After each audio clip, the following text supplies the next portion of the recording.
So students, आज हम लोग चैप्टर 11 पढ़ेंगे, बिजनेस टेक्नोलॉजी का। And the name of the chapter is identification and prevention of fraud.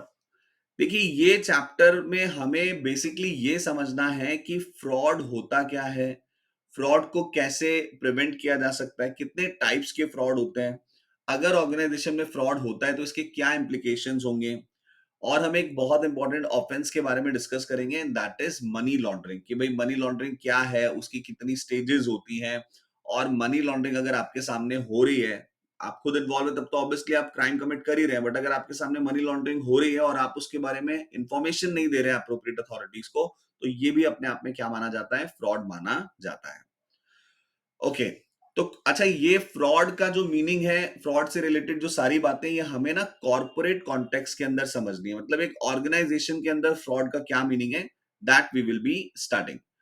Generally अगर कहा जाए तो फ्रॉड का मतलब होता है इंटेंशनली जब आप किसी को मिसरिप्रेजेंट करते हैं, मतलब जान करके आप ऐसे फैक्ट सामने वाले के को पेश कर रहे हैं जो कि सच नहीं है, और ये बात आपको पता है कि ये सब बातें जो मैं बोल रहा हूं, ये सारे फैक्ट जो मैं प्रेजेंट कर रहा हूं, ये झूठ है, फिर भी आप उसे प्रेजेंट कर रहे हैं, तो कहा जाएगा कि आप क्या कमिट कर रहे हैं, फ्रॉड कमिट कर रहे हैं।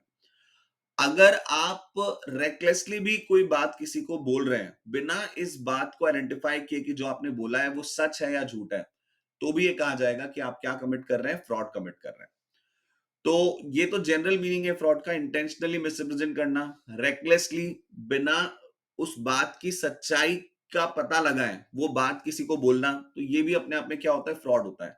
खैर, कॉर्पोरेट कॉन्टेक्स्ट में जब हम बात करते हैं, यानी कि ऑर्गेनाइजेशन के नजरिए से जब हम बात करते हैं, तो फ्रॉड में क्या हो सकता है।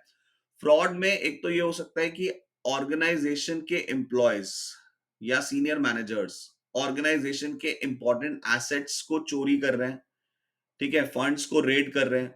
तो इस तरह का फ्रॉड ऑर्गेनाइजेशन के अंदर मोस्टली होता है। कई बार डायरेक्टर्स और सीनियर मैनेजर्स मिसरिप्रेजेंटेशन करते हैं इंटेंशनली। भाई शेयर होल्डर्स को उन्हें बताना होता है कि आपकी कंपनी कैसा परफॉर्म कर रही है, तो वो शेयर होल्डर्स को कई बार जो है ओवर स्टेटेड रिजल्ट्स बताते हैं, और कंपनी की फाइनेंशियल पोजीशन जितनी अच्छी है नहीं, उससे कहीं ज्यादा अच्छी दिखाते हैं, in order to commit fraud to the shareholders and also the other stakeholders like bank and society and government and all. Okay, तो ये भी क्या कहा जाएगा कि क्या करा जा रहा है, फ्रॉड किया जा रहा है। तो कॉर्पोरेट कंटेक्स्ट में दो तरह की चीजें होती है, या तो इंफॉर्मेशन को मिसरिप्रेजेंट किया जाता है इंटेंशनली और फ्रॉड किया जाता है, या फिर ऑर्गेनाइजेशन के इंपॉर्टेंट एसेट्स और फंड्स को चोरी कर लिया जाता है। राइट, अगर हम बात करें कि ऑर्गेनाइजेशन के फंड और एसेट के ऊपर किस किस तरह से फ्रॉड हो सकता है, तो सिंपल तरीका तो ये है कि भाई ऑर्गेनाइजेशन में कैश पड़ा था या कोई ऐसा मूवेबल एसेट था तो उसको चोरी कर लिया गया, ये एक सिंपल फ्रॉड हो सकता है। ऑर्गेनाइजेशन के पैसे को रेड करने के लिए पेरोल फ्रॉड भी कई बार ऑर्गेनाइजेशंस में किए जाते हैं। पेरोल फ्रॉड के अंदर कई बार ऐसा होता है, जैसे अकाउंट्स डिपार्टमेंट में सपोज चार ही लोग काम करते हैं, अब चारों लोगों ने मिलकर के ये डिसाइड कर लिया कि हम ऑर्गेनाइजेशन को बेवकूफ बनाएंगे, and for that what they decided कि हम एक फेक एम्प्लॉय ऑर्गेनाइजेशन के बुक्स के अंदर क्रिएट करेंगे, और हर महीने उस फेक एम्प्लॉय की सैलरी को विड्रॉ करेंगे और आपस में बांट लेंगे। So that type of fraud could be said as payroll fraud. Teeming and lading भी ऑर्गेनाइजेशन के अंदर हो सकती है। टीमिंग एंड लैडिंग काफी सिंपल सी चीज है। अगर आपकी ऑर्गेनाइजेशन में सीक्वेंस में कस्टमर से पेमेंट रिसीव होते हैं, मतलब आज कुछ कस्टमर से पेमेंट आया, कल और कस्टमर से पेमेंट आएगा, तो ऐसे में कई बार ऑर्गेनाइजेशन के एम्प्लॉयज क्या कर सकते हैं, किसी पर्टिकुलर कस्टमर का पेमेंट ऑर्गेनाइजेशन में डिपॉजिट कराने की बजाय अपनी जेब में रख सकते हैं, यानी कि पर्सनल काम में ले सकते हैं। फिर जब सेकेंड कस्टमर का पेमेंट आएगा, तो वो ये शो करेंगे कि फर्स्ट कस्टमर का पेमेंट आ गया है, और सेकंड कस्टमर के पेमेंट को कवर अप करने के लिए थर्ड कस्टमर के पेमेंट का इस्तेमाल करेंगे। तो अगर कंटिन्यूसली इस तरह से कस्टमर्स आते जा रहे हैं, तो पहले कस्टमर का पैसा जो उन्होंने अपने पर्सनल काम में ले लिया है, वो पैसा हो सकता है उन्हें कभी भी ऑर्गेनाइजेशन में डिपॉजिट करने की जरूरत ही ना पड़े, और इस तरह से वो ऑर्गेनाइजेशन के पैसे का क्या करते रहें, मिसयूज करते रहें। So this is called as steaming and lending, जहां पर एक कस्टमर के पैसे को आपने अपने पर्सनल काम में ले लिया है, फिर उस पेमेंट को कवर अप करने के लिए आप second customer and then third customer and so on आप कर रहे हैं। So this is called as steaming and lending. तो ये भी अपने आप में एक तरह का फ्रॉड हो सकता है। ऑर्गेनाइजेशन के अंदर अगर इन्वेंट्री है और इन्वेंट्री के अंदर काफी इंपॉर्टेंट और अच्छी वैल्यू वाले सामान रखे रहते हैं, तो ऑर्गेनाइजेशन के एम्प्लॉयज ऐसा कर सकते हैं कि इन्वेंट्री से सामान किसी कस्टमर को बेचना दिखा दें, फिर बाद में बता दें कि भाई कस्टमर ने पैसे नहीं दिए, और इस तरह से उसको बैड डेब्ट घोषित करके राइट ऑफ कर दें। एंड देन बाद में सामान उन्होंने जहां पहुंचाया है वहां से वो मार्केट में सेल करके और पैसा आपस में बांट लें। तो इस तरह से भी ऑर्गेनाइजेशन के अंदर एम्प्लॉयज क्या कर सकते हैं, फ्रॉड कर सकते हैं। अगर आपकी ऑर्गेनाइजेशन में रॉ मटेरियल आता है या और गुड्स आप परचेज करते हैं, तो ये भी हो सकता है कि आपके एम्प्लॉयज, जो खासकर जिनके पास ये काम करने की अथॉरिटी होगी, परचेज करने की अथॉरिटी होगी, वो ऐसा कर सकते हैं कि वो एक बोगस सप्लाई ऑफ गुड्स जो है वो क्रिएट कर सकते हैं। मतलब आप ये दिखा सकते हैं बुक्स के अंदर कि आपने 1 लाख रुपए का सामान खरीदा, बट असल में कोई भी सामान फिजिकली आया ही नहीं। आपने बस बुक्स के अंदर शो कर दिया कि आपने 1 लाख रुपए का सामान खरीदा है, और जिस भी सप्लायर से आपने सामान खरीदना दिखाया है उस सप्लायर के पास आप 1 लाख रुपए पहुंचा देंगे और बाद में इस पेमेंट को आप बांट लेंगे। तो इस तरह से बोगस सप्लाई को शो करके भी ऑर्गेनाइजेशन के अंदर फ्रॉड किया जा सकता है। इसके अलावा जितने भी तरह के फंड्स हैं, उन सभी फंड्स को रेड किया जा सकता है। ठीक है, मतलब अगर पैसा ऑर्गेनाइजेशन के अंदर एग्जिस्ट करता है तो उस पैसे को डेफिनेटली कभी भी चोरी किया जा सकता है, उस पैसे का गलत इस्तेमाल हो सकता है। तो ये सब तरीके हैं जिन तरीकों से ऑर्गेनाइजेशन के अंदर फ्रॉड हो सकता है। Removable of funds and assets की चीज हो सकती है। मिसरिप्रेजेंटेशन की बात करें, मतलब जो नहीं है वो दिखाने की अगर हम बात करें, तो ऐसा करके भी ऑर्गेनाइजेशन में फ्रॉड हो सकता है। देखिए, इस तरह का फ्रॉड जनरली डायरेक्टर्स करते हैं। डायरेक्टर्स और सीनियर मैनेजर्स की कंसेंट से इस तरह के फ्रॉड होते हैं। यहां पर बैलेंस शीट को अच्छा दिखाने के लिए, फाइनेंशियल पोजीशन को अच्छा दिखाने के लिए इन्वेंट्री को ओवर वैल्यूएट किया जा सकता है।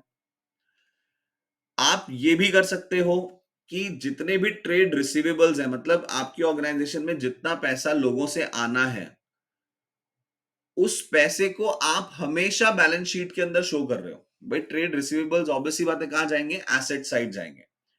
अब बहुत सारे ट्रेड रिसीवेबल्स ऐसे हैं जो बैड डेब्ट डिक्लेयर कर दिए जाने चाहिए थे और हटा देना चाहिए था उनको बैलेंस शीट में से, लेकिन फिर भी जो है आप शो कर रहे हो कि नहीं, ये पैसा एक दिन जो है ऑर्गेनाइजेशन के अंदर आएगा। तो ऑटोमेटिकली आपकी जो फाइनेंशियल पोजीशन है वो ओवरस्टेटेड लगेगी और ज्यादा प्रॉफिट जो है, जितने होने नहीं है उससे ज्यादा प्रॉफिट फाइनेंशियल पोजीशन पे नजर आएंगे। 1 करोड़ का माल बेचा, 10 करोड़ का दिखा दिया, इस तरह की फिक्टिशियस सेल करके आप अपनी फाइनेंशियल पोजीशन को ओवर वैल्यूएट कर सकते हो। ठीक है, विंडो ड्रेसिंग, आप सब जानते हैं विंडो ड्रेसिंग क्या होता है। आपकी जो कंपनी है वो जितना प्रॉफिट नहीं कमा रही उससे ज्यादा का प्रॉफिट आप शो कर रहे हो।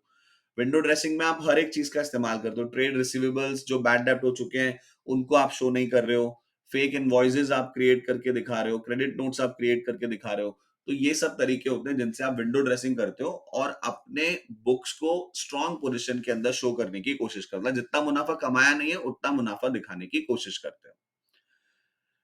ऐसा भी आप कर सकते हो कि खर्चा 10 लाख का और बताएं 1 लाख रहे हो, ताकि अगेन आपकी फाइनेंशियल पोजीशन अच्छी नजर आए। डेप्रिसिएशन एसेट्स के ऊपर होता है। उन डेप्रिसिएशन के फिगर्स को आप मैनिपुलेट कर सकते हो। 1 लाख से डेप्रिशिएट होनी है कोई मशीन, बट आप दिखा रहे हो सिर्फ 50,000 से। तो इससे भी आपकी फाइनेंशियल पोजीशन जितनी अच्छी है नहीं, उससे ज्यादा अच्छी नजर आएगी। तो इस तरह से मिसरिप्रेजेंटेशन करके भी ऑर्गेनाइजेशन में जो है फ्रॉड हो सकते हैं। राइट? अब देखिए, फ्रॉड के होने के रीजंस क्या हैं? मतलब क्या सोर्सेज हैं जहां से फ्रॉड कमिट हो सकता है? तो सबसे बेसिक रीजन तो फ्रॉड का यही है, डिसऑनेस्टी। अगर आपने जो एम्प्लॉयज हायर किए हैं उन एम्प्लॉयज में ग्रीडीनेस है, अगर वो एम्प्लॉयज बहुत जल्दी कम मेहनत में शॉर्टकट्स के थ्रू बहुत ज्यादा अचीव करना चाहते हैं, इस तरह के पर्सनालिटी ट्रायट्स आपके एम्प्लॉयज के अंदर हैं, तो डेफिनेटली ऑर्गेनाइजेशन में फ्रॉड होने के चांसेस काफी ज्यादा रहेंगे।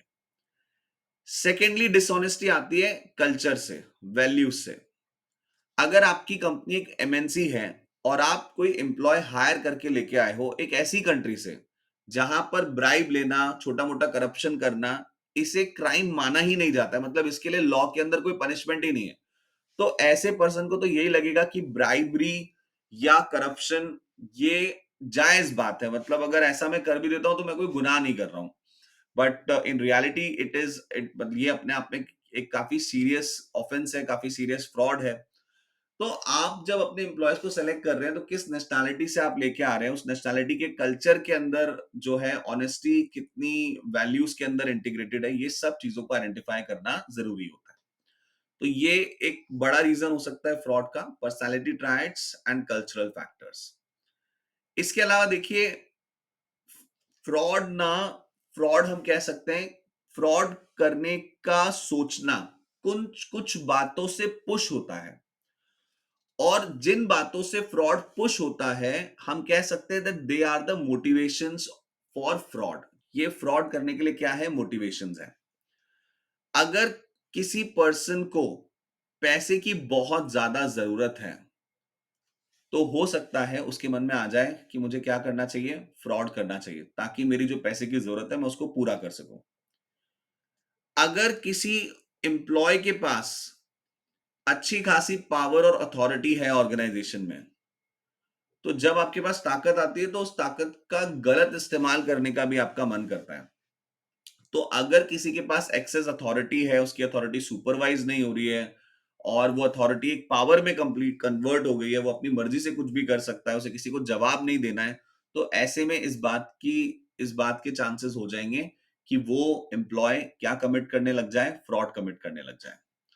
अच्छा, कई बार ऐसा भी होता है कि ऑर्गेनाइजेशन में किसी एम्प्लॉय से कोई गलती हो जाती है, लेकिन अब उस गलती से मिलने वाले पनिशमेंट को अवॉइड करने के लिए वो फर्दर और झूठ बोलने लग जाता है। वो कहते हैं ना, एक झूठ को छुपाने के लिए 100 झूठ बोलने पड़ते हैं।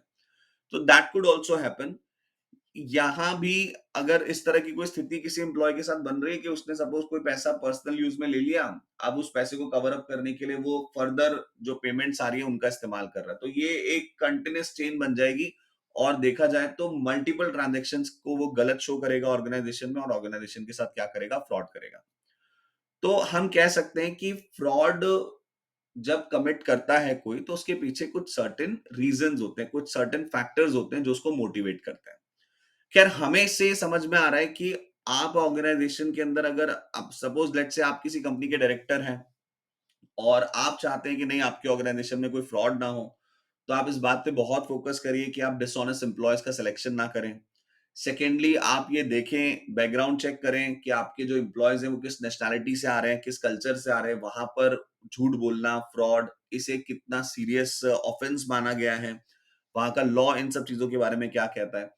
और ऑब्वियस सी बात है कि जो मोटिवेशनल फैक्टर्स हैं जो किसी को फ्रॉड करने के लिए मोटिवेट कर सकते हैं, आपको अपनी ऑर्गेनाइजेशन में उन फैक्टर्स को कंटिन्यूअसली मॉनिटर करना चाहिए, और जहां पर भी लग रहा है कि यार ऐसा हो सकता है कि इस पर्टिकुलर पर्सन के पास जरूरत से ज्यादा अथॉरिटी आ गई है, अभी फ्रॉड कमिट कर सकता है, तो you need to put some check on there, आपको वहां पर कुछ चेक क्रिएट करने की जरूरत होती है।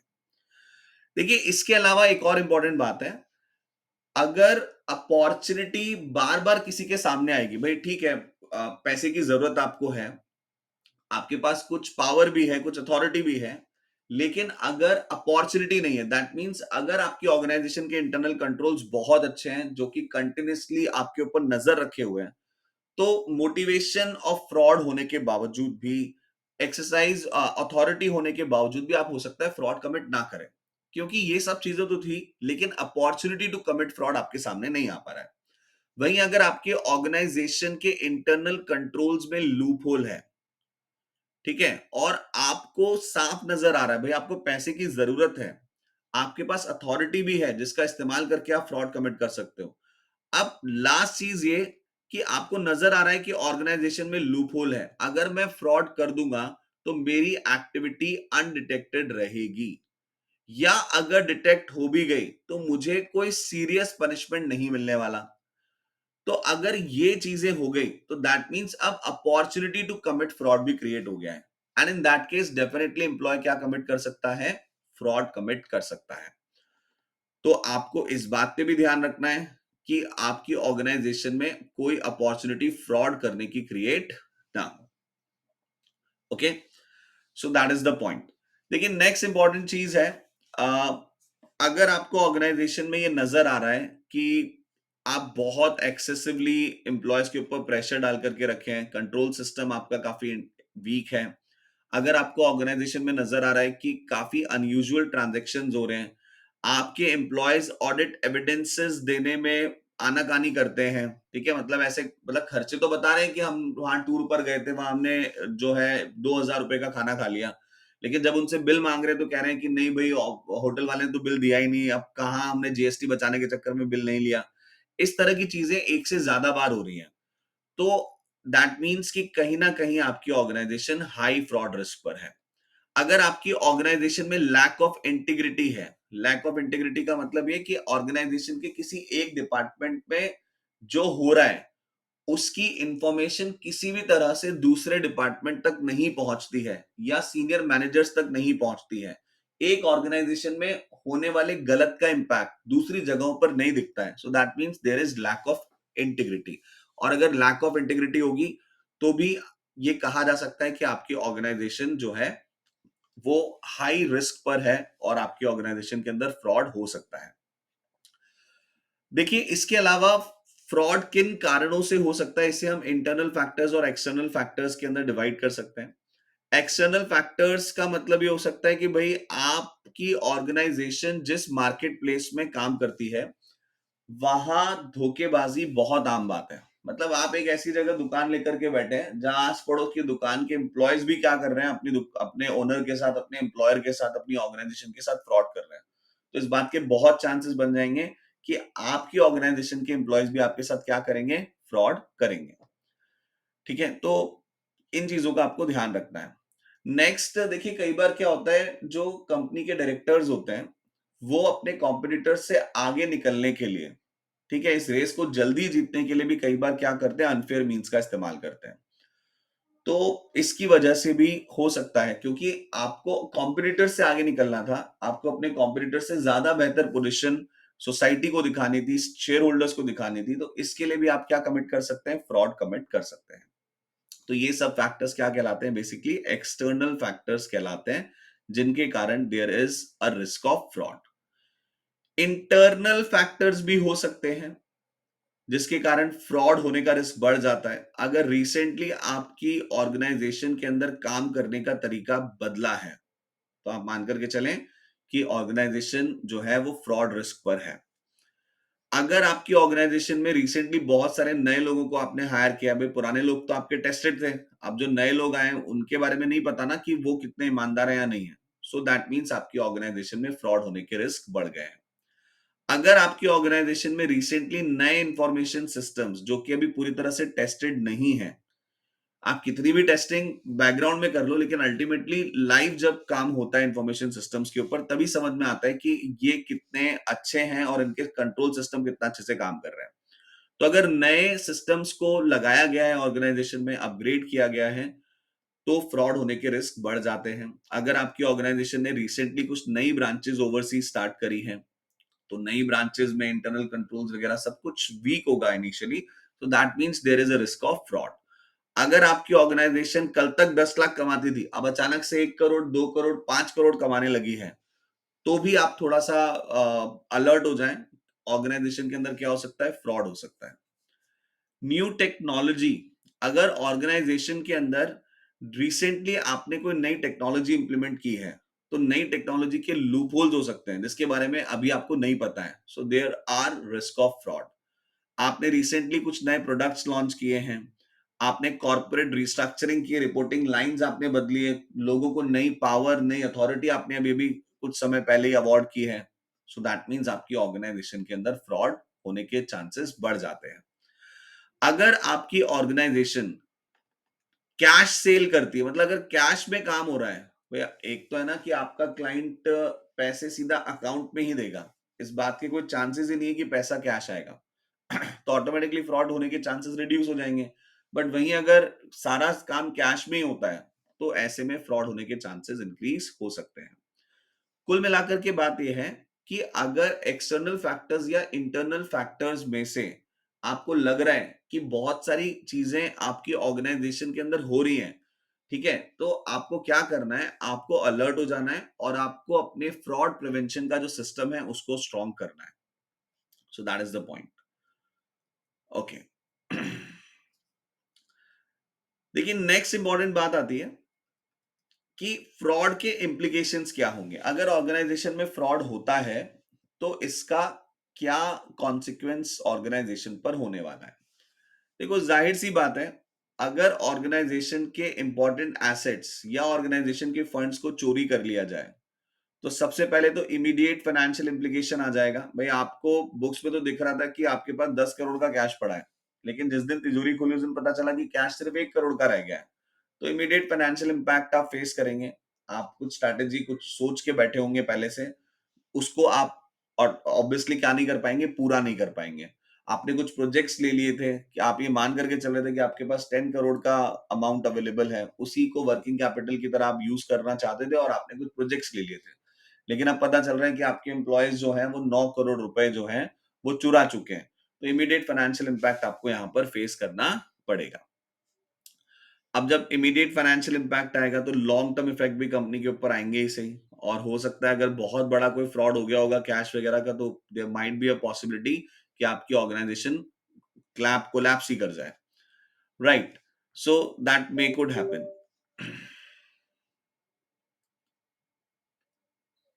Just a second. Okay, so that is the point. तो अगर रिमूवल ऑफ फंड या एसेट होता है तो इसके इमीडिएट और long term financial impacts company को फेस करने पड़ सकते हैं। जाहिर सी बात है, किसी भी फंड या एसेट के रिमूवल से आपकी ऑर्गेनाइजेशन की जो फाइनेंशियल स्ट्रेटेजी है फ्यूचर की, वो भी बहुत ज्यादा इंपैक्ट होती है। क्योंकि आपके सामने जो इंफॉर्मेशन थी आपने वही सोच करके तो पॉलिसी बनाई थी, लेकिन जो इंफॉर्मेशन आपके सामने थी वो तो पूरी तरह से झूठ थी। जो फंड्स आपको नजर आ रहे थे वो फंड्स आज एग्जिस्ट ही नहीं करते। जो एसेट्स आप मान के बैठे थे कि ये मेरे पास एक एसेट है, वो एसेट आपके पास है ही नहीं। तो ऐसी सिचुएशन में डेफिनेटली बहुत ज्यादा आप किस में आ जाएंगे, एक सीवियर लैक सीवियर उसमें आप आ जाएंगे और आपके साथ फ्रॉड होने के चांसेस बढ़ जाएंगे। इसी तरह से अगर रिजल्ट्स को ओवरस्टेट किया जा रहा है, ठीक है, आप दिखा रहे हो आपकी बैलेंस शीट को बहुत अच्छी स्ट्रांग पोजीशन में, तो शेयर होल्डर्स तो बोलेंगे ना यार इतना प्रॉफिट है तो डिस्ट्रीब्यूट करो। तो जरूरत से ज्यादा प्रॉफिट दिखाओगे तो प्रॉफिट डिस्ट्रीब्यूट भी करना पड़ेगा। अब जब प्रॉफिट डिस्ट्रीब्यूट करोगे तो पैसा है नहीं आपके पास, आपने सिर्फ दिखाया है। और उसी दिखाने के चक्कर में आपने सपोज लोन के अमाउंट से या किसी दूसरे फंड से आपने क्या करा, शेयर होल्डर्स को पैसा डिस्ट्रीब्यूट कर दिया। तो ऑटोमेटिकली आप अपनी फाइनेंशियल स्टेबिलिटी को क्या कर देंगे, कॉम्प्रोमाइज कर देंगे। प्रॉफिट्स जो वाकई में आप रिटेन कर रहे हैं वो ऑटोमेटिकली काफी कम होंगे। अगेन इनकरेक्ट डिसीजंस आप लेंगे, क्योंकि आपकी फाइनेंशियल पोजीशन तो बहुत खराब है लेकिन आप दिखा रहे हैं बहुत अच्छी फाइनेंशियल पोजीशन है। तो ऐसी स्थिति में जो डिसीजंस लिए जाएंगे शेयर होल्डर्स के द्वारा या जो डिसीजंस आप लेंगे, डेफिनेटली वो डिसीजंस इनकरेक्ट डिसीजंस होंगे। और इनका सभी स्टेक होल्डर्स पर, चाहे आपके इन्वेस्टर्स हो, चाहे सप्लायर्स हो, चाहे एम्प्लॉयज हो, सबके ऊपर इसका एडवर्स इंपैक्ट आएगा। अगर आपने रिजल्ट्स को ओवरस्टेट नहीं किया, मतलब आपने जरूरत से ज्यादा प्रॉफिट्स नहीं दिखाए, इसकी जगह आपने कम प्रॉफिट्स दिखाए टैक्स इवेड करने के लिए, टैक्स की चोरी करने के लिए, तो उस केस में आप अननेसेसरी एक नेगेटिव पब्लिसिटी फेस करेंगे। भाई आप दिखा रहे हैं मेरे प्रॉफिट तो सब गिर रहे हैं या मैं लॉसेस में हूं, तो it will give you the negative publicity. और इससे आपकी ऑर्गेनाइजेशन की जो रेपुटेशन है उसके ऊपर काफी सीरियस इंपैक्ट पड़ेगा। इतना ही नहीं, अगर कल को पता चलेगा अथॉरिटीज को कि भाई आपने जो है नेगेटिव आपने जो है अपने प्रॉफिट्स वगैरह को अंडरस्टेट किया है, 1 करोड़ का मुनाफा हुआ था आपने दिखाया सिर्फ 10 लाख टैक्स इवेट करने के लिए, तो लीगल पेनल्टीज और लीगल कॉन्सिक्वेंसेस भी आपको क्या करने पड़ेंगे, देन फेस करने पड़ेंगे। तो ये फ्रॉड के इम्प्लीकेशंस हैं। तो अभी तक हमने क्या समझा, अभी तक हमने ये समझा कि भाई फ्रॉड होता क्या है, फ्रॉड कितने टाइप का है, ठीक है, और कौन सी ऐसी चीजें हैं जिनके कारण फ्रॉड होने के चांसेस ऑर्गेनाइजेशन में बढ़ जाते हैं। एक्सटर्नल फैक्टर्स कौन कौन से हैं, इंटरनल फैक्टर्स कौन कौन से हैं फ्रॉड के लिए।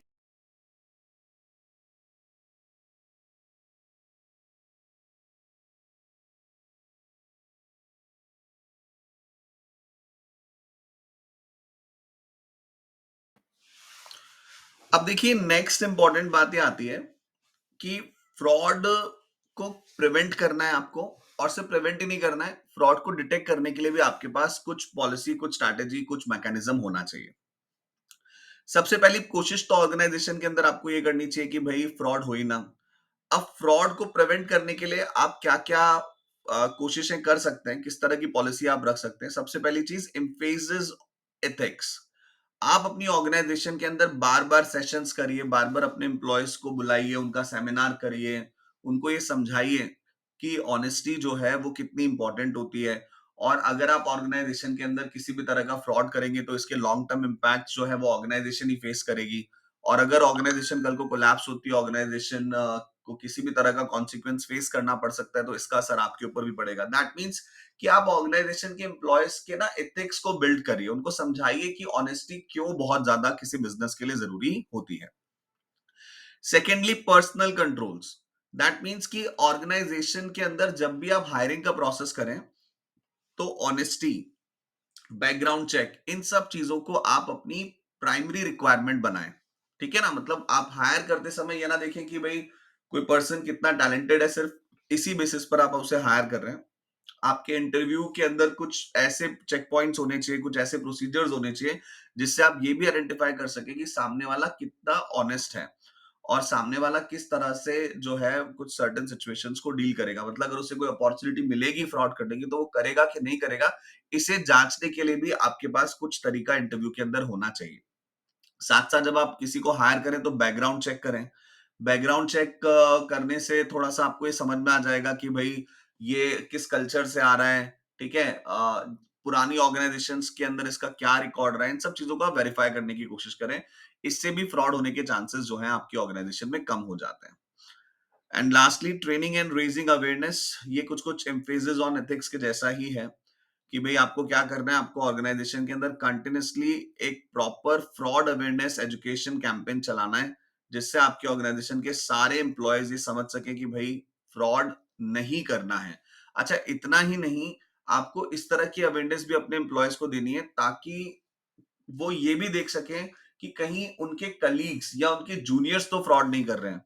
मतलब फ्रॉड डिटेक्शन या प्रिवेंशन करना सिर्फ आपको ही नहीं आना चाहिए, आपके जो मैनेजर्स हैं, जो जूनियर मैनेजर्स हैं, जो सुपरवाइजर्स हैं, उनको भी इस चीज की ट्रेनिंग होनी चाहिए, जिससे वो पकड़ सके कि भाई कहीं उनके जूनियर्स जो उनके नीचे काम कर रहे हैं, कहीं वो तो किसी तरह का फ्रॉड कमिट नहीं कर रहे हैं। तो ये सब चीजें की जा सकती है, and by doing this it can be make sure कि भाई ऑर्गेनाइजेशन के अंदर फ्रॉड ना हो। देखिए, फ्रॉड को कम्बैट करने के लिए सबसे दो जो इंपॉर्टेंट चीजें होती है, वो होता है सेग्रीगेशन ऑफ ड्यूटीज, एंड दूसरा proactive use of internal audit. ये दो चीजें बहुत काम आती हैं, जिनसे आप ऑर्गेनाइजेशन में फ्रॉड को प्रिवेंट कर सकते हैं। सेग्रीगेशन ऑफ ड्यूटीज का मतलब होता है, आप इस बात का ध्यान रखें कि फुल अथॉरिटी कभी भी एक पर्सन के हाथ में ना हो। ठीक है, जैसे कि कोई बैंक है, अब बैंक के अंदर कैश डिपॉजिट हो रहा है, तो कैश डिपॉजिट होने का काम किसके पास है? कैशियर के पास है। मान लो उस कैश को वॉल्ट पे रखने की जो रिस्पॉन्सिबिलिटी है, वो भी सेम कैशियर की है। फिर वॉल्ट से निकाल करके जो है फर्दर रिजर्व्स में पहुंचाने की जो रिस्पॉन्सिबिलिटी है, वो भी सेम कैशियर की है। तो एक ही पर्सन के पास जब आप इतने रोल्स दे देंगे, इतनी अथॉरिटी, इतनी उसको आप एक्सेस दे देंगे डील करने के लिए एसेट को, तो डेफिनेटली उसके मन में फ्रॉड करने की जो मोटिवेशन है उसका, वो बढ़ जाएगा, और फ्रॉड करना उसके लिए आसान भी हो जाएगा। ठीक है भाई, हो सकता है वो कम कैश रिसीव दिखाए, वही कम कैश उसने वॉल्ट में रख दिया, एंड देन उसके बाद वही कैश फर्दर रिजर्व्स के अंदर पहुंचा दिया, तो यहां पर फ्रॉड होने के चांसेस बढ़ जाएंगे। तो आपको क्या करना है, आपको इस ड्यूटी को सेग्रीगेट करना है। जैसे कैशियर का काम सिर्फ पैसा रिसीव करना रखें, फिर कैशियर को जब वॉल्ट में पैसा पहुंचाना है, तो ये रिस्पॉन्सिबिलिटी आप उसको ना दें। एक सेकेंड पर्सन को आप जो है हैंड ओवर करवाएं कैश को वेरीफाई करवाने के बाद, और वॉल्ट में रखवाएं। फिर वॉल्ट से कैश को निकाल करके और रिजर्व में पहुंचाने की जिम्मेदारी आप फर्दर किसी दूसरे एम्प्लॉय को आप दे दें। तो इस एक ही काम के अंदर अगर 3 लोग इन्वॉल्व होंगे, तो ऐसे में किसी एक का फ्रॉड पे ऑटोमेटिक सी बात है ना, कि अगर इस केस में फ्रॉड कमिट करना है, तो तीनों को राजी करना पड़ेगा, तभी आप फ्रॉड कर सकते हैं। जबकि प्रीवियस केस में अगर एक ही आदमी के पास सारे रूल्स होंगे, उसके पास सारी अथॉरिटी होगी, तो फ्रॉड होना आसान हो जाएगा। So this is called as segregation of duties, जहां पे आप किसी एक प्रोसेस के अंदर किसी एक ही आदमी को रखने की बजाय एक से ज्यादा लोगों को रख देते हैं, ताकि फ्रॉड होने के चांसेस जो है वो कम हो जाए। Secondly, internal audit. आपकी ऑर्गेनाइजेशन के अंदर प्रॉपर इंटरनल ऑडिट डिपार्टमेंट होना चाहिए, जो काफी अच्छे से आपकी ऑर्गेनाइजेशन के सभी ऑपरेशंस को और सभी डिपार्टमेंट्स को रेगुलरली ऑडिट करता रहे, चेक करता रहे। तो इंटरनल ऑडिट अगर आपकी ऑर्गेनाइजेशन के अंदर होता है और बहुत अच्छे से होता है, तो ऐसे भी आपकी ऑर्गेनाइजेशन में फ्रॉड होने के चांसेस काफी कम हो जाएंगे। देखो, फ्रॉड को प्रिवेंट करने की जो प्राइम रिस्पॉन्सिबिलिटी है, वो किसकी होती है? डायरेक्टर्स की होती है। Directors has to make sure कि ऑर्गेनाइजेशन में किसी भी तरह का कोई फ्रॉड ना हो और ऑर्गेनाइजेशन की जितनी भी एसेट्स हैं वो प्रॉपर्ली सेफगार्डेड रहे। इतना ही नहीं, डायरेक्टर्स को ये भी चाहिए कि अगर उनके सामने कोई फ्रॉडलेंट एक्टिविटी आती है, तो जिसने फ्रॉड किया है उसको कैसे पनिश किया जाए, इसके लिए भी क्लियर पॉलिसी पहले से ही सेट होनी चाहिए। किसी को भी ये नहीं लगना चाहिए कि अगर फ्रॉड करते हुए पकड़े भी जाते हैं, तो भी कोई खास सीवियर पनिशमेंट हमें फेस नहीं करना पड़ता है। इस पहले से आपके पास पनिशमेंट्स क्या होंगे और आप नौकरी से निकाल देंगे या आप सामने वाले के ऊपर लीगल केस भी फाइल करेंगे, ये सारी चीजें पहले से जो है आपके एम्प्लॉयज को क्लियर होनी चाहिए। ओके, नेक्स्ट इंपॉर्टेंट चीज ये है कि जो डायरेक्टर्स हैं वो सिर्फ ब्लाइंडली जो इंफॉर्मेशन उनके सामने प्रोड्यूस की जा रही है उसको वो ट्रस्ट ना करें। वो उस इंफॉर्मेशन के पीछे की सच्चाई को भी कई बार जांचने की कोशिश करें। राइट भाई, अगर कोई फाइनेंशियल इंफॉर्मेशन इंटरनल डायरेक्टर्स को दिखाई दे, मतलब डायरेक्टर्स ऑफ द कंपनी को दिखाई दे रही है, तो उस फाइनेंशियल इंफॉर्मेशन का क्या बेस है, इसके ऊपर भी डायरेक्टर्स क्या कर सकते हैं? काम कर सकते हैं। जैसे आपको बता दिया कि भाई हमारी इन्वेंट्री के अंदर जो है 100 करोड़ का सामान पड़ा हुआ है, तो डायरेक्टर्स को ऐसा नहीं कि चलो बता दिया तो बस बैठ जाए आराम से कि हाँ भाई 100 करोड़ का सामान पड़ा होगा। किसी दिन जहमत उठा लें खुद से जाकर के और स्टॉक को चेक करके आ जाएं कि भाई सही में 100 करोड़ का सामान पड़ा है कि नहीं पड़ा है, या इंटरनल ऑडिट डिपार्टमेंट को बोले कि भाई स्टॉक को वेरीफाई करिए, आप ये बता रहे हैं इतना सामान पड़ा हुआ है, तो इतना सामान है या नहीं है। तो कोई मिलाकर के जो भी इंफॉर्मेशन डायरेक्टर्स के सामने आ रही है, उस इंफॉर्मेशन को ब्लाइंडली डायरेक्टर्स को ट्रस्ट नहीं करना है, उस इंफॉर्मेशन को वेरीफाई करने की कोशिश करनी है। तो अगर ये सब चीजें होंगी, तो एक तरह से फ्रॉड होने के चांसेस कम हो जाएंगे। देखिए, एक्सटर्नल ऑडिटर्स, अब पहली बात तो ये कि क्या एक्सटर्नल ऑडिटर्स के पास इतनी अथॉरिटी है कि वो फ्रॉड को प्रिवेंट कर सके? तो देखो, ये तो आप समझ लें कि एक्सटर्नल ऑडिटर्स का काम तो एंड में आकर के सारी फाइनेंशियल इंफॉर्मेशन को रिव्यू करना होता है और अपनी ओपिनियन देना होता है।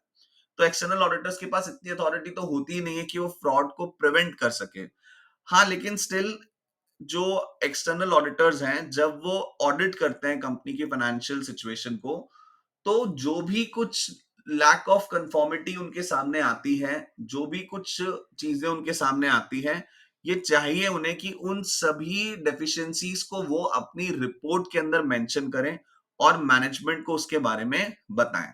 ठीक है, what they should do, external auditors should document their findings. भाई उन्हें दिख रहा है कि प्रोसीजर्स सही नहीं है, इनका अकाउंट्स डिपार्टमेंट सही ढंग से काम नहीं कर रहा है, ठीक है, बिना ऑडिट एविडेंसेस के क्लेम्स को पास किया हुआ है।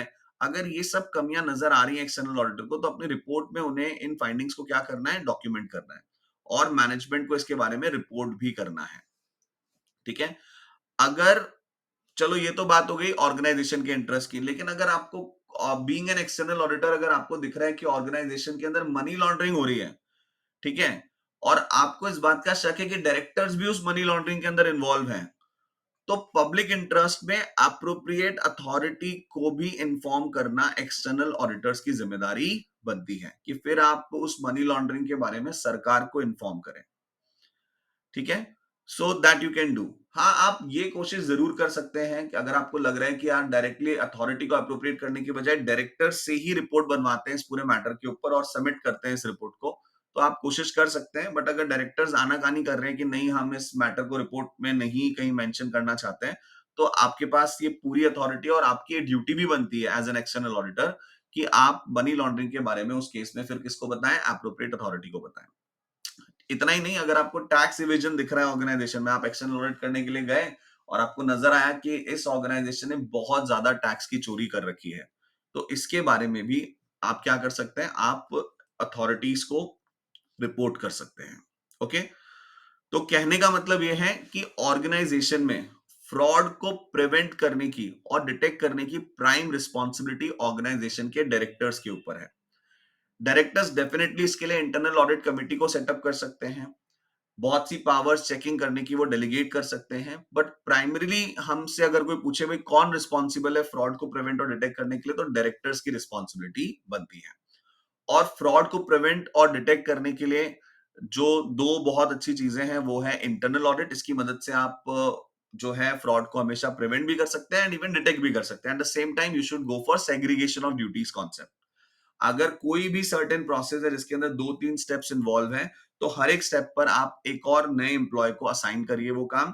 ठीक है? आप एक ही एम्प्लॉय के हाथ में सारा काम मत दीजिए। अगर एक ही एम्प्लॉय के पास सारी ताकत रहेगी, सारी अथॉरिटी रहेगी, सारा काम रहेगा, तो ऐसे में डेफिनिटली फ्रॉड करने के चांसेस क्या होंगे?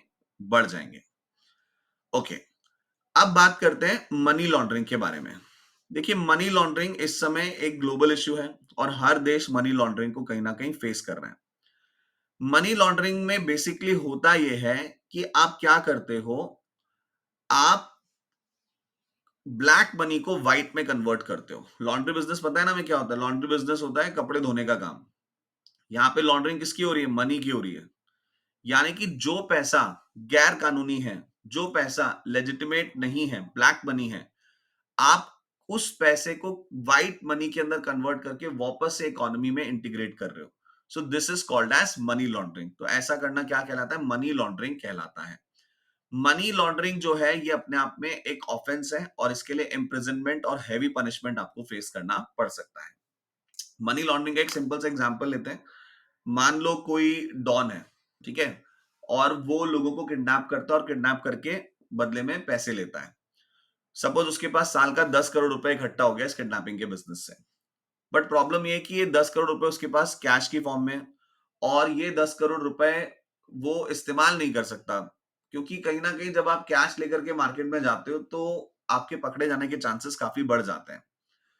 तो ये 10 करोड़ रुपए वो डॉन कोशिश कर सकता है कि मैं किसी बिजनेस को दे दूं और वो बिजनेस वापस से ये पैसा मुझे कोई सर्टेन सैलरी की फॉर्म में या किसी और तरह की फॉर्म में मुझे लौटा दें।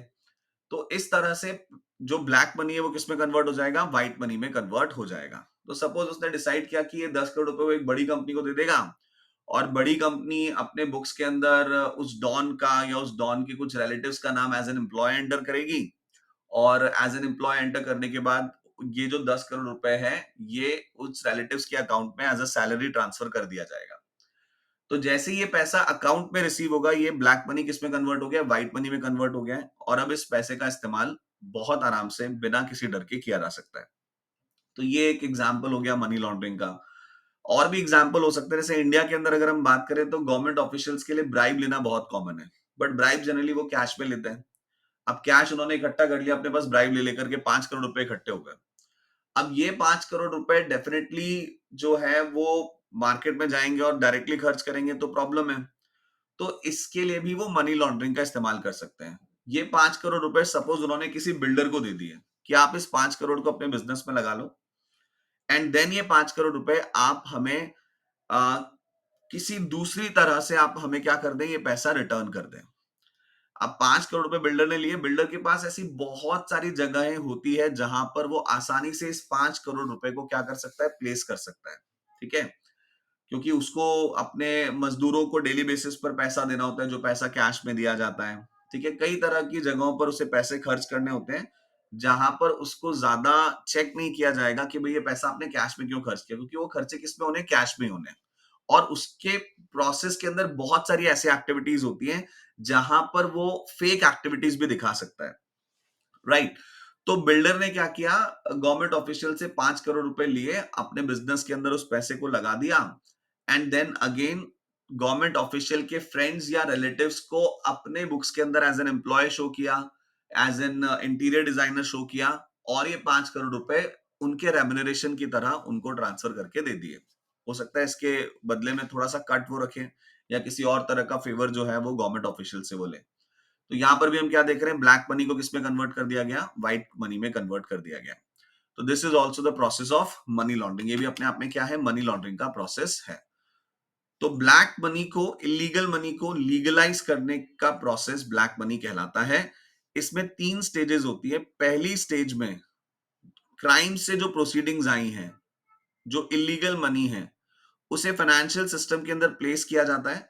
प्लेस करने के बाद उसे लेयर किया जाता है, मतलब पैसा एक अकाउंट से दूसरे अकाउंट, दूसरे अकाउंट से तीसरे अकाउंट में ट्रांसफर किए जाते हैं, ताकि जो मेन ओरिजिन है, जो इनिशियल ओरिजिन है पैसे का, उसको आप क्या कर सको, हाइड कर सको। 2-3 अकाउंट्स में ट्रांसफर करने के बाद फिर उस पैसे को फाइनली क्या किया जाता है, विड्रॉ किया जाता है। और जब इतने अकाउंट से ट्रांसफर होने के बाद वो पैसा किसी एक अकाउंट से विड्रॉ होता है, तो वो पैसा इकोनॉमी में लेजिटिमेट लगता है। वो पैसा क्या लगता है, व्हाइट मनी लगता है। तो ये 3 स्टेजेस जो हैं, ये मनी लॉन्ड्रिंग की होती है। Okay, so that is basically the money laundering. अब मनी लॉन्ड्रिंग, सबसे पहली बात तो मनी लॉन्ड्रिंग में प्रोसीड्स ऑफ क्राइम के कांटेक्ट में आना, ये अपने आप में एक ऑफेंस है। भाई वो बिल्डर अगर 5 करोड़ रुपए रिश्वत के ले रहा है अपने बिजनेस के लिए, तो वो ये एक्सक्यूज नहीं दे सकता बाद में कि साहब मुझे क्या पता है 5 करोड़ कहां से आए, मैंने तो ये 5 करोड़ जेन्युइनली अपने बिजनेस के अंदर इस्तेमाल किए हैं। ऐसा वो एक्सक्यूज नहीं दे पाएगा। इसे क्या माना जाएगा, फ्रॉड ही माना जाएगा। तो अगर आप मनी लॉन्ड्रिंग के पैसे के कांटेक्ट में आ रहे हैं, तो it will be called as fraud. अच्छा, अगर आप उस उस बिल्डर के यहां पर अकाउंटेंट हैं और आपकी आंखों के सामने 5 करोड़ का कैश लेकर के गवर्नमेंट ऑफिशियल आता है, और वो 5 करोड़ आपकी आंखों के सामने वो बिल्डर को दे रहा है, और बिल्डर आपसे ही बोल करके उसकी फेक एंट्रीज क्रिएट करवा रहा है, ये सब आपकी आंखों के सामने हो रहा है, लेकिन फिर भी आप एप्रोप्रिएट अथॉरिटीज को इस क्रिमिनल एक्टिविटी के बारे में, इस मनी लॉन्ड्रिंग के बारे में इंफॉर्मेशन नहीं दे रहे हैं, तो यहां पर भले ही आपका उस पैसे से एज सच कोई डायरेक्ट लेना देना नहीं है, आपके पास हो सकता है शायद कोई हिस्सा भी उस पैसे में से ना आए, लेकिन फिर भी यह माना जाएगा कि आपने क्या किया है, मनी लॉन्ड्रिंग ऑफेंस किया है। उस बिल्डर के यहां पर सपोज एज एन एसीसी आप ऑडिट करने के लिए गए, ठीक है, और जब आप ऑडिट करने के लिए गए तो आपने देखा कि यार इन्होंने मनी लॉन्ड्रिंग कर रखी है, और मनी लॉन्ड्रिंग के जो ट्रांजेक्शन इन्होंने किए हैं मनी लॉन्ड्रिंग करने के लिए, वो ट्रांजेक्शन तो साफ पकड़ में आ रहे हैं। ठीक है, मतलब ये कभी कोई अथॉरिटी इन्वेस्टिगेट करने के लिए आई तो उन्हें यूं ही पता चल जाएगा कि मनी लॉन्ड्रिंग हो रही है। अब आपने सोचा यार आपका क्लाइंट है, आपको मोटी फीस दे रहा है, तो आपने उस बिल्डर को बोला कि भैया देखो आपके यहाँ पे मनी लॉन्ड्रिंग हो रही है, और मनी लॉन्ड्रिंग के लिए आपने ट्रांजेक्शन जो करे, जो सिस्टम आपने अकाउंटिंग का यूज किया है, मतलब जिस तरह से आपने अकाउंटिंग की है, ये बहुत ही वीक अकाउंटिंग है, और आप यूं ही पकड़े जाएंगे। सो दैट मीन्स आपने उसको टिप दे दी कि भाई मनी लॉन्ड्रिंग हो रही है और पकड़ में आने की पूरी संभावना है। अब आपकी टिप का इस्तेमाल करके वो क्या करेगा, अपने अकाउंटिंग सिस्टम को स्ट्रांग कर लेगा और ऐसा बना लेगा कि वो अथॉरिटीज की पकड़ में ना आए। तो यहां पर आपने भले ही मनी लॉन्ड्रिंग का, आपने तो अपनी फीस ही ली उससे ऑडिट करने की, लेकिन ये जो टिप आपने उसको दे दी है, जिससे अब वो मनी लॉन्ड्रिंग के केस में पकड़ा नहीं जाएगा, ये टिप देना भी आपने क्या किया है, अपने आप में एक ऑफेंस किया है। तो कल को अगर पता चला कि आपने इस तरह से अपने क्लाइंट को टिप दी थी कि वो कैसे मनी लॉन्ड्रिंग से बच सकता है, या उसको आगाह किया था कि आप मनी लॉन्ड्रिंग कर रहे हैं और पकड़े जाएंगे, तो ये भी अपने आप में क्या माना जाएगा, एक ऑफेंस माना जाएगा। राइट। देखिए, अब ऑर्गेनाइजेशन, कई बार ऐसा होता है कि जैसे कोई बैंक है, तो बैंक, जिन लोगों ने, जो फाउंडर्स थे बैंक के, या जो बैंक की जो टॉप मोस्ट कमिटी है, हो सकता है दे नेवर वांटेड कि उनकी ऑर्गेनाइजेशन में मनी लॉन्ड्रिंग हो, लेकिन फिर भी बैंक इतना बड़ा है, सीनियर मैनेजर्स हैं जिनके पास काफी अथॉरिटी है, जो कस्टमर्स क्रिएट करते हैं, कस्टमर से पैसा लेते हैं, ठीक है, हो सकता है वो लोग मनी लॉन्ड्रिंग के अंदर इन्वॉल्व हो। तो ऐसी ऑर्गेनाइजेशन जहां पर पैसा इन्वेस्ट किया जाता है, जहां पर पैसे का काफी ज्यादा इंटेक होता है, वहां पर ऐसी ऑर्गेनाइजेशन के प्रोसेसेस को, ऐसी ऑर्गेनाइजेशन के बिजनेस को इस्तेमाल किया जा सकता है मनी लॉन्ड्रिंग के लिए। तो मनी लॉन्ड्रिंग को डिटेक्ट और प्रिवेंट करने के लिए आपके पास कुछ क्लियर पॉलिसीज और स्ट्रेटजीज होनी चाहिए। सबसे इंपॉर्टेंट, अगर आपकी ऑर्गेनाइजेशन में आप कस्टमर से पैसा लेने का काम करते हैं, तो you always have to make sure कि जो बंदा आपको पैसे देके जा रहा है वो कौन है। आपको कस्टमर का आइडेंटिफिकेशन बहुत क्लियरली करना है। भाई कोई बैंक है, अब बैंक में ऐसा थोड़ी ना है कि बस उनको पैसे लेने से मतलब है। जैसे अगर मैं आज सोचूं कि यार मैं एक काम करता हूं, मैं 10 करोड़ जाके बैंक में कैश जमा करा देता हूं, तो बैंक ऐसा नहीं करेगी कि बिना कुछ भी वेरीफाई किए मुझसे इतना बड़ा अमाउंट कैश में ले लेगी। ठीक है ना, क्योंकि बैंक की पॉलिसी में है कि उन्हें मनी लॉन्ड्रिंग का प्रिवेंशन करना है। तो हो सकता है कि ये पैसा मैं बैंक में इसलिए डालना चाह रहा हूँ क्योंकि मैं इसे फर्दर फिर किसी अकाउंट में ट्रांसफर करूंगा, फिर किसी अकाउंट में ट्रांसफर करूंगा और फाइनली व्हाइट में कन्वर्ट करूंगा। तो बैंक की रिस्पॉन्सिबिलिटी बनती है कि अगर मैं 10 करोड़ का अमाउंट का अकाउंट खोलने के लिए बैंक में जा रहा हूं, तो बैंक सबसे पहले तो मेरा आइडेंटिफिकेशन करे।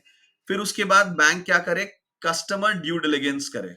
कस्टमर ड्यू डिलिजेंस का मतलब है अच्छी तरह से ये समझने की कोशिश करे कि ये 10 करोड़ रुपए मेरे पास कहां से आया है, मैं क्यों इस ये अकाउंट ओपन करना चाहता हूं, इसमें मेरे पैसे जमा कराने का क्या पर्पस है, ये सारे बैकग्राउंड चेक्स वो करे। ठीक है, this is called as customer due diligence.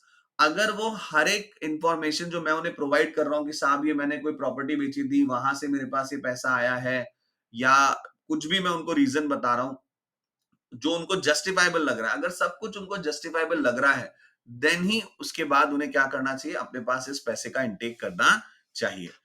तो मनी लॉन्ड्रिंग को प्रिवेंट और डिटेक्ट करने के लिए सबसे बेसिक तरीका जो है, जो सबसे बेसिक प्रोसीजर है, वो ये है कि अगर कोई बिजनेस ऐसा है जहां पर कस्टमर्स या कहीं से पैसा आ रहा है, तो पैसे का इंटेक करने से पहले पैसा देने वाले का डिटेल आइडेंटिफिकेशन किया जाए, एंड देन उसके बाद उसका पूरा बैकग्राउंड चेक किया जाए, रिस्क असेसमेंट किया जाए कि कितना रिस्क है कि ये पैसा मनी लॉन्ड्रिंग में इस्तेमाल होने वाला है। उन सब चीजों को आइडेंटिफाई करने के बाद ही पैसे को अपने ऑर्गेनाइजेशन के अंदर प्लेस होने दिया जाए। अगर आप इन चीजों का ध्यान नहीं रखेंगे, तो आप फर्स्ट स्टेज को मनी लॉन्ड्रिंग की क्या कर रहे हैं, सपोर्ट कर रहे हैं। अगर किसी बैंक की बस ये पॉलिसी है कि बस पैसा आना चाहिए और पैसा ले लो बस, तो that means you are doing money laundering. तो आप मनी लॉन्ड्रिंग की जो पहली स्टेज है, प्लेसमेंट ऑफ द प्रोसीडिंग्स, उसको आप बहुत इजी कर रहे हैं मनी लॉन्ड्रिंग करने वालों के लिए। ओके देखिए, अगर मनी लॉन्ड्रिंग हो रही है, तो यूके के अंदर हम स्पेसिफिकली बात करें, तो एक ऑफिसर होता है जिसे मनी लॉन्ड्रिंग रिपोर्टिंग ऑफिसर बोलते हैं।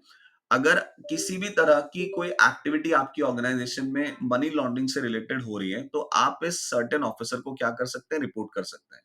इसके अलावा यूके के अंदर आप नेशनल क्राइम एजेंसी को भी रिपोर्ट कर सकते हैं। अब देखिए, नेक्स्ट इंपॉर्टेंट बात ये आती है कि फ्रॉड को प्रिवेंट करना है आपको, और सिर्फ प्रिवेंट ही नहीं करना है, फ्रॉड को डिटेक्ट करने के लिए भी आपके पास कुछ पॉलिसी, कुछ स्ट्रैटेजी, कुछ मैकेनिज्म होना चाहिए। सबसे पहली कोशिश तो ऑर्गेनाइजेशन के अंदर आपको ये करनी चाहिए कि भाई फ्रॉड हो ही ना। अब फ्रॉड को प्रिवेंट करने के लिए आप क्या क्या कोशिशें कर सकते हैं, किस तरह की पॉलिसी आप रख सकते हैं। सबसे पहली चीज, एम्फेसिस एथिक्स। आप अपनी ऑर्गेनाइजेशन के अंदर बार बार सेशंस करिए, बार बार अपने एम्प्लॉयज को बुलाइए, उनका सेमिनार करिए, उनको ये समझाइए कि ऑनेस्टी जो है वो कितनी इंपॉर्टेंट होती है। और अगर आप ऑर्गेनाइजेशन के अंदर किसी भी तरह का फ्रॉड करेंगे, तो इसके लॉन्ग टर्म इम्पैक्ट जो है वो ऑर्गेनाइजेशन ही फेस करेगी। और अगर ऑर्गेनाइजेशन कल को कोलैप्स होती है, ऑर्गेनाइजेशन को किसी भी तरह का कॉन्सिक्वेंस फेस करना पड़ सकता है, तो इसका असर आपके ऊपर भी पड़ेगा। दैट मीन्स कि आप ऑर्गेनाइजेशन के एम्प्लॉयज के ना एथिक्स को बिल्ड करिए, उनको समझाइए कि ऑनेस्टी क्यों बहुत ज्यादा किसी बिजनेस के लिए जरूरी होती है। Secondly, personal controls. That means कि ऑर्गेनाइजेशन के अंदर जब भी आप हायरिंग का प्रोसेस करें, तो ऑनेस्टी, बैकग्राउंड चेक, इन सब चीजों को आप अपनी प्राइमरी रिक्वायरमेंट बनाएं। ठीक है ना, मतलब आप हायर करते समय ये ना देखें कि भाई कोई पर्सन कितना टैलेंटेड है, सिर्फ इसी बेसिस पर आप उसे हायर कर रहे हैं। आपके इंटरव्यू के अंदर कुछ ऐसे चेक पॉइंट्स होने चाहिए, कुछ ऐसे प्रोसीजर्स होने चाहिए जिससे आप ये भी आइडेंटिफाई कर सके कि सामने वाला कितना ऑनेस्ट है, और सामने वाला किस तरह से जो है कुछ सर्टेन सिचुएशंस को डील करेगा। मतलब अगर उसे कोई अपॉर्चुनिटी मिलेगी फ्रॉड करने की, तो वो करेगा कि नहीं करेगा, इसे जांचने के लिए भी आपके पास कुछ तरीका इंटरव्यू के अंदर होना चाहिए। साथ साथ जब आप किसी को हायर करें, तो बैकग्राउंड चेक करें। बैकग्राउंड चेक करने से थोड़ा सा आपको ये समझ में आ जाएगा कि भाई ये किस कल्चर से आ रहा है। ठीक है, पुरानी ऑर्गेनाइजेशंस के अंदर इसका क्या रिकॉर्ड रहा है, इन सब चीजों का वेरीफाई करने की कोशिश करें। इससे भी फ्रॉड होने के चांसेस जो है आपकी ऑर्गेनाइजेशन में कम हो जाते हैं। And lastly, training and raising awareness. ये कुछ कुछ एम्फेसिस ऑन एथिक्स के जैसा ही है कि भाई आपको क्या करना है, आपको ऑर्गेनाइजेशन के अंदर कंटिन्यूसली एक proper fraud awareness education campaign चलाना है, जिससे आपके ऑर्गेनाइजेशन के सारे एम्प्लॉयज ये समझ सके कि भाई फ्रॉड नहीं करना है। अच्छा, इतना ही नहीं, आपको इस तरह की अवेयरनेस भी अपने एम्प्लॉयज को देनी है, ताकि वो ये भी देख सकें कि कहीं उनके कलीग्स या उनके जूनियर्स तो फ्रॉड नहीं कर रहे हैं। मतलब फ्रॉड डिटेक्शन या प्रिवेंशन करना सिर्फ आपको ही नहीं आना चाहिए, आपके जो मैनेजर्स हैं, जो जूनियर मैनेजर्स हैं, जो सुपरवाइजर्स हैं, उनको भी इस चीज की ट्रेनिंग होनी चाहिए, जिससे वो पकड़ सके कि भाई कहीं उनके जूनियर्स जो उनके नीचे काम कर रहे हैं, कहीं वो तो किसी तरह का फ्रॉड कमिट नहीं कर रहे हैं। तो ये सब चीजें की जा सकती है, and by doing this it can be make sure कि भाई ऑर्गेनाइजेशन के अंदर फ्रॉड ना हो। देखिए, फ्रॉड को कम्बैट करने के लिए सबसे दो जो इंपॉर्टेंट चीजें होती है वो होता है सेग्रीगेशन ऑफ ड्यूटीज, एंड दूसरा proactive use of internal audit. ये दो चीजें बहुत काम आती हैं जिनसे आप ऑर्गेनाइजेशन में फ्रॉड को प्रिवेंट कर सकते हैं। सेग्रीगेशन ऑफ ड्यूटीज का मतलब होता है, आप इस बात का ध्यान रखें कि फुल अथॉरिटी कभी भी एक पर्सन के हाथ में ना हो। ठीक है, जैसे कि कोई बैंक है, अब बैंक के अंदर कैश डिपॉजिट हो रहा है, तो कैश डिपॉजिट होने का काम किसके पास है? कैशियर के पास है। मान लो उस कैश को वॉल्ट पे रखने की जो रिस्पॉन्सिबिलिटी है वो भी सेम कैशियर की है, फिर वॉल्ट से निकाल करके जो है फर्दर रिजर्व्स में पहुंचाने की जो रिस्पॉन्सिबिलिटी है वो भी सेम कैशियर की है। तो एक ही पर्सन के पास जब आप इतने रोल्स दे देंगे, इतनी अथॉरिटी, इतनी उसको आप एक्सेस दे देंगे डील करने के लिए एसेट को, तो डेफिनेटली उसके मन में फ्रॉड करने की जो मोटिवेशन है उसका वो बढ़ जाएगा, और फ्रॉड करना उसके लिए आसान भी हो जाएगा। ठीक है भाई, हो सकता है वो कम कैश रिसीव दिखाए, वही कम कैश उसने वॉल्ट में रख दिया, एंड देन उसके बाद वही कैश फर्दर रिजर्व्स के अंदर पहुंचा दिया, तो यहां पर फ्रॉड होने के चांसेस बढ़ जाएंगे। तो आपको क्या करना है? आपको इस ड्यूटी को सेग्रीगेट करना है। जैसे कैशियर का काम सिर्फ पैसा रिसीव करना रखें, फिर कैशियर को जब वॉल्ट में पैसा पहुंचाना है तो ये रिस्पॉन्सिबिलिटी आप उसको ना दें। एक सेकेंड पर्सन को आप जो है हैंड ओवर करवाएं कैश को वेरीफाई करवाने के बाद, और वॉल्ट में रखवाएं। फिर वॉल्ट से कैश को निकाल करके और रिजर्व में पहुंचाने की जिम्मेदारी आप फर्दर किसी दूसरे एम्प्लॉय को आप दे दें। तो इस एक ही काम के अंदर अगर 3 लोग इन्वॉल्व होंगे, तो ऐसे में किसी एक का फ्रॉड पे ऑटोमेटिक सी बात है ना कि अगर इस केस में फ्रॉड कमिट करना है, तो तीनों को राजी करना पड़ेगा, तभी आप फ्रॉड कर सकते हैं। जबकि प्रीवियस केस में अगर एक ही आदमी के पास सारे रूल्स होंगे, उसके पास सारी अथॉरिटी होगी, तो फ्रॉड होना आसान हो जाएगा। So this is called as segregation of duties, जहां पे आप किसी एक प्रोसेस के अंदर किसी एक ही आदमी को रखने की बजाय एक से ज्यादा लोगों को रख देते हैं, ताकि फ्रॉड होने के चांसेस जो है वो कम हो जाए। Secondly, internal audit. आपकी ऑर्गेनाइजेशन के अंदर प्रॉपर इंटरनल ऑडिट डिपार्टमेंट होना चाहिए, जो काफी अच्छे से आपकी ऑर्गेनाइजेशन के सभी ऑपरेशंस को और सभी डिपार्टमेंट्स को रेगुलरली ऑडिट करता रहे, चेक करता रहे। तो इंटरनल ऑडिट अगर आपकी ऑर्गेनाइजेशन के अंदर होता है और बहुत अच्छे से होता है, तो ऐसे भी आपकी ऑर्गेनाइजेशन में फ्रॉड होने के चांसेस काफी कम हो जाएंगे। देखो, फ्रॉड को प्रिवेंट करने की जो प्राइम रिस्पॉन्सिबिलिटी है वो किसकी होती है? डायरेक्टर्स की होती है। Directors has to make sure कि ऑर्गेनाइजेशन में किसी भी तरह का कोई फ्रॉड ना हो और ऑर्गेनाइजेशन के जितनी भी एसेट्स हैं वो प्रॉपर्ली सेफगार्डेड रहें। इतना ही नहीं, डायरेक्टर्स को ये भी चाहिए कि अगर उनके सामने कोई फ्रॉडलेंट एक्टिविटी आती है, तो जिसने फ्रॉड किया है उसको कैसे पनिश किया जाए, इसके लिए भी क्लियर पॉलिसी पहले से ही सेट होनी चाहिए। किसी को भी ये नहीं लगना चाहिए कि अगर फ्रॉड करते हुए पकड़े भी जाते हैं, तो भी कोई खास सीवियर पनिशमेंट हमें फेस नहीं करना पड़ता है। इस पहले से आपके पास पनिशमेंट्स क्या होंगे, और आप नौकरी से निकाल देंगे या आप सामने वाले के ऊपर लीगल केस भी फाइल करेंगे, ये सारी चीजें पहले से जो है आपके एम्प्लॉयज को क्लियर होनी चाहिए। ओके, नेक्स्ट इंपॉर्टेंट चीज ये है कि जो डायरेक्टर्स हैं वो सिर्फ ब्लाइंडली जो इंफॉर्मेशन उनके सामने प्रोड्यूस की जा रही है उसको वो ट्रस्ट ना करें। वो उस इंफॉर्मेशन के पीछे की सच्चाई को भी कई बार जांचने की कोशिश करें। राइट भाई, अगर कोई फाइनेंशियल इंफॉर्मेशन इंटरनल डायरेक्टर्स को दिखाई दे, मतलब डायरेक्टर्स ऑफ द कंपनी को दिखाई दे रही है, तो उस फाइनेंशियल इंफॉर्मेशन का क्या बेस है, इसके ऊपर भी डायरेक्टर्स क्या कर सकते हैं? काम कर सकते हैं।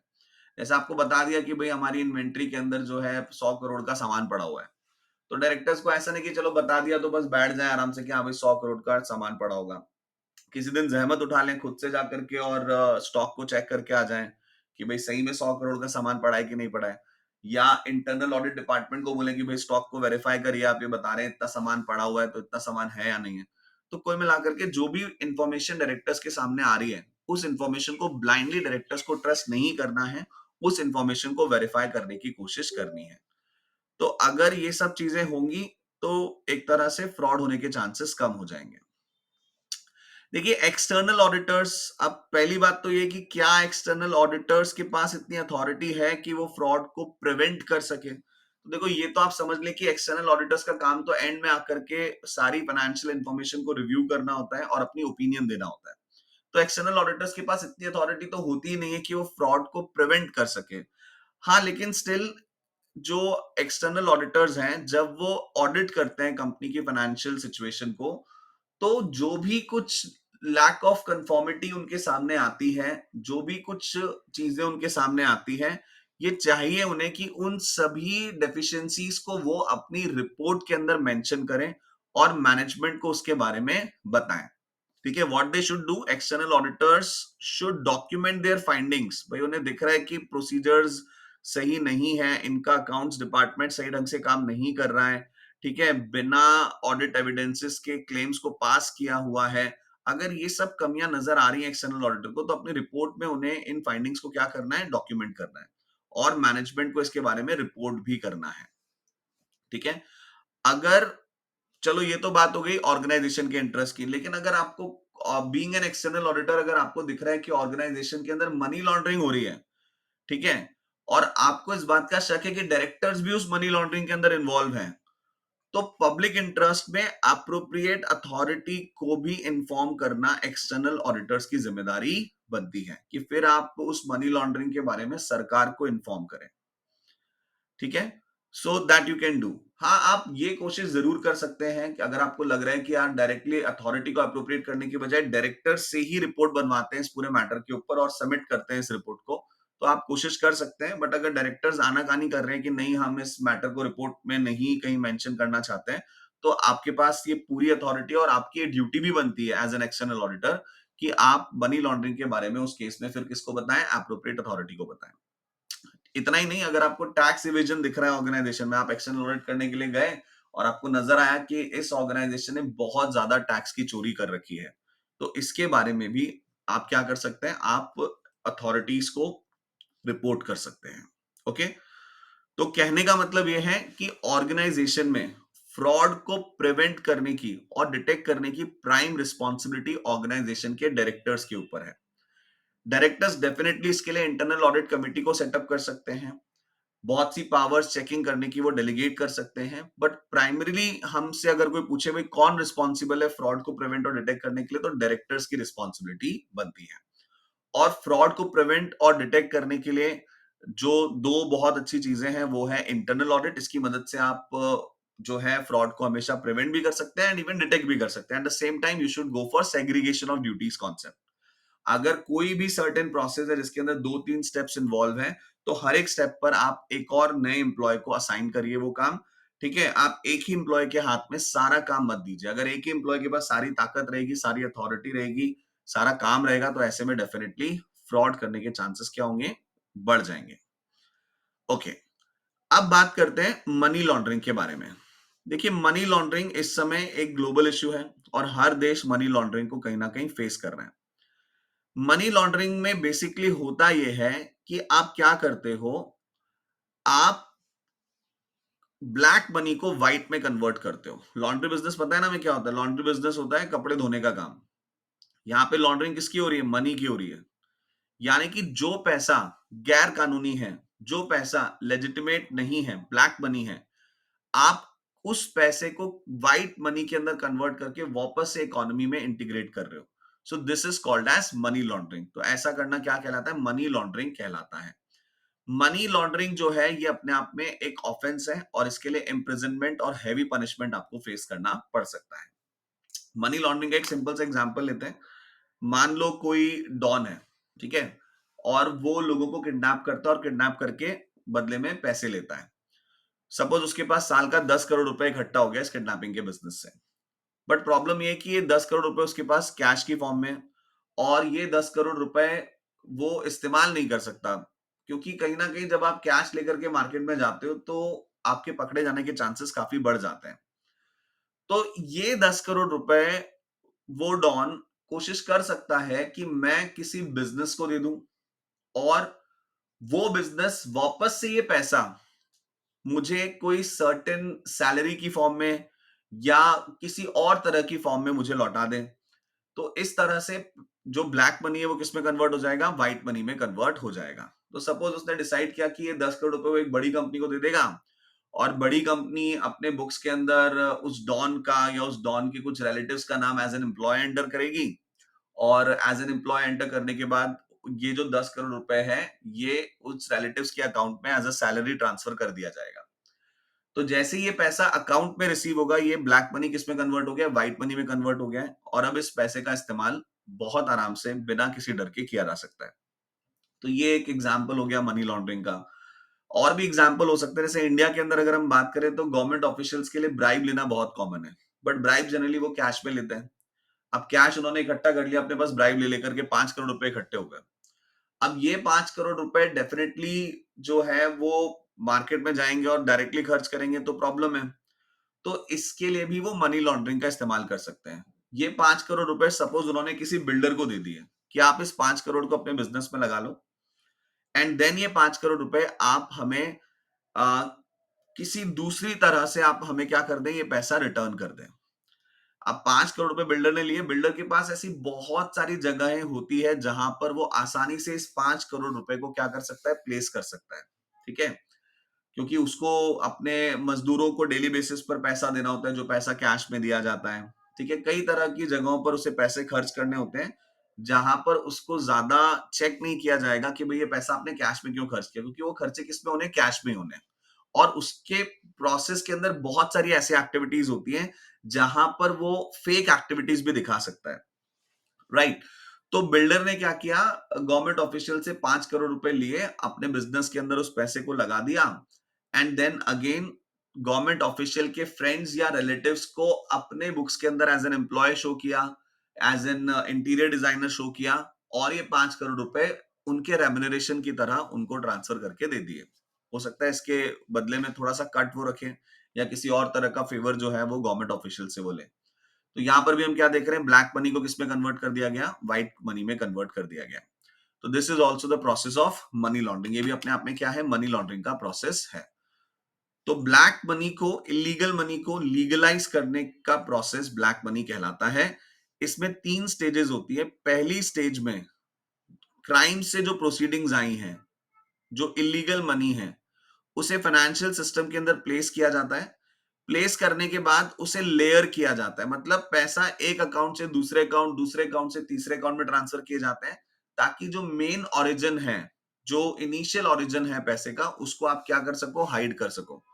2-3 अकाउंट्स में ट्रांसफर करने के बाद फिर उस पैसे को फाइनली क्या किया जाता है, विड्रॉ किया जाता है। और जब इतने अकाउंट से ट्रांसफर होने के बाद वो पैसा किसी एक अकाउंट से विड्रॉ होता है, तो वो पैसा इकोनॉमी में लेजिटिमेट लगता है। वो पैसा क्या लगता है, व्हाइट मनी लगता है। तो ये 3 स्टेजेस जो हैं, ये मनी लॉन्ड्रिंग की होती है।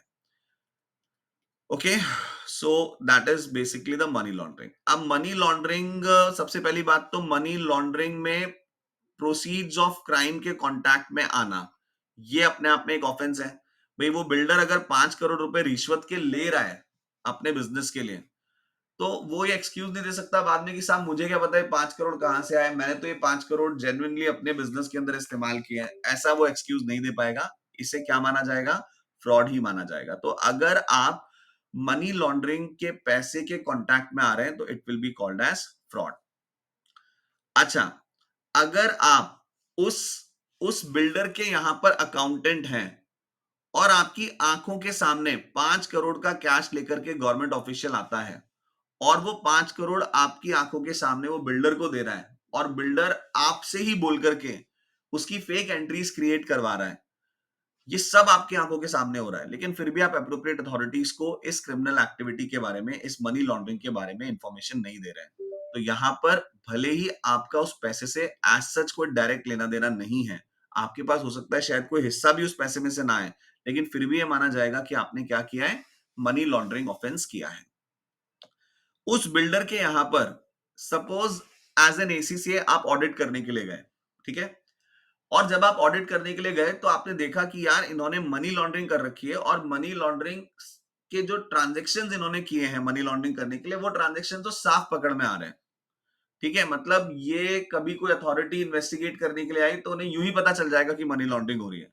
अब आपने सोचा यार आपका क्लाइंट है, आपको मोटी फीस दे रहा है, तो आपने उस बिल्डर को बोला कि भैया देखो आपके यहाँ पे मनी लॉन्ड्रिंग हो रही है, और मनी लॉन्ड्रिंग के लिए आपने ट्रांजेक्शन जो करे हैं, जो सिस्टम आपने अकाउंटिंग का यूज किया है, मतलब जिस तरह से आपने अकाउंटिंग की है, ये बहुत ही वीक अकाउंटिंग है, और आप यूं ही पकड़े जाएंगे। सो दैट मीन्स आपने उसको टिप दे दी कि भाई मनी लॉन्ड्रिंग हो रही है और पकड़ में आने की पूरी संभावना है।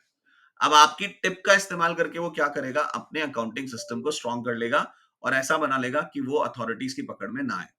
तो यहां पर आपने भले ही मनी लॉन्ड्रिंग का, आपने तो अपनी फीस ही ली उससे ऑडिट करने की, लेकिन ये जो टिप आपने उसको दे दी है जिससे अब वो मनी लॉन्ड्रिंग के केस में पकड़ा नहीं जाएगा, ये टिप देना भी आपने क्या किया है, अपने आप में एक ऑफेंस किया है। तो कल को अगर पता चला कि आपने इस तरह से अपने क्लाइंट को टिप दी थी कि वो कैसे मनी लॉन्ड्रिंग से बच सकता है, या उसको आगाह किया था कि आप मनी लॉन्ड्रिंग कर रहे हैं और पकड़े जाएंगे, तो ये भी अपने आप में क्या माना जाएगा, एक ऑफेंस माना जाएगा।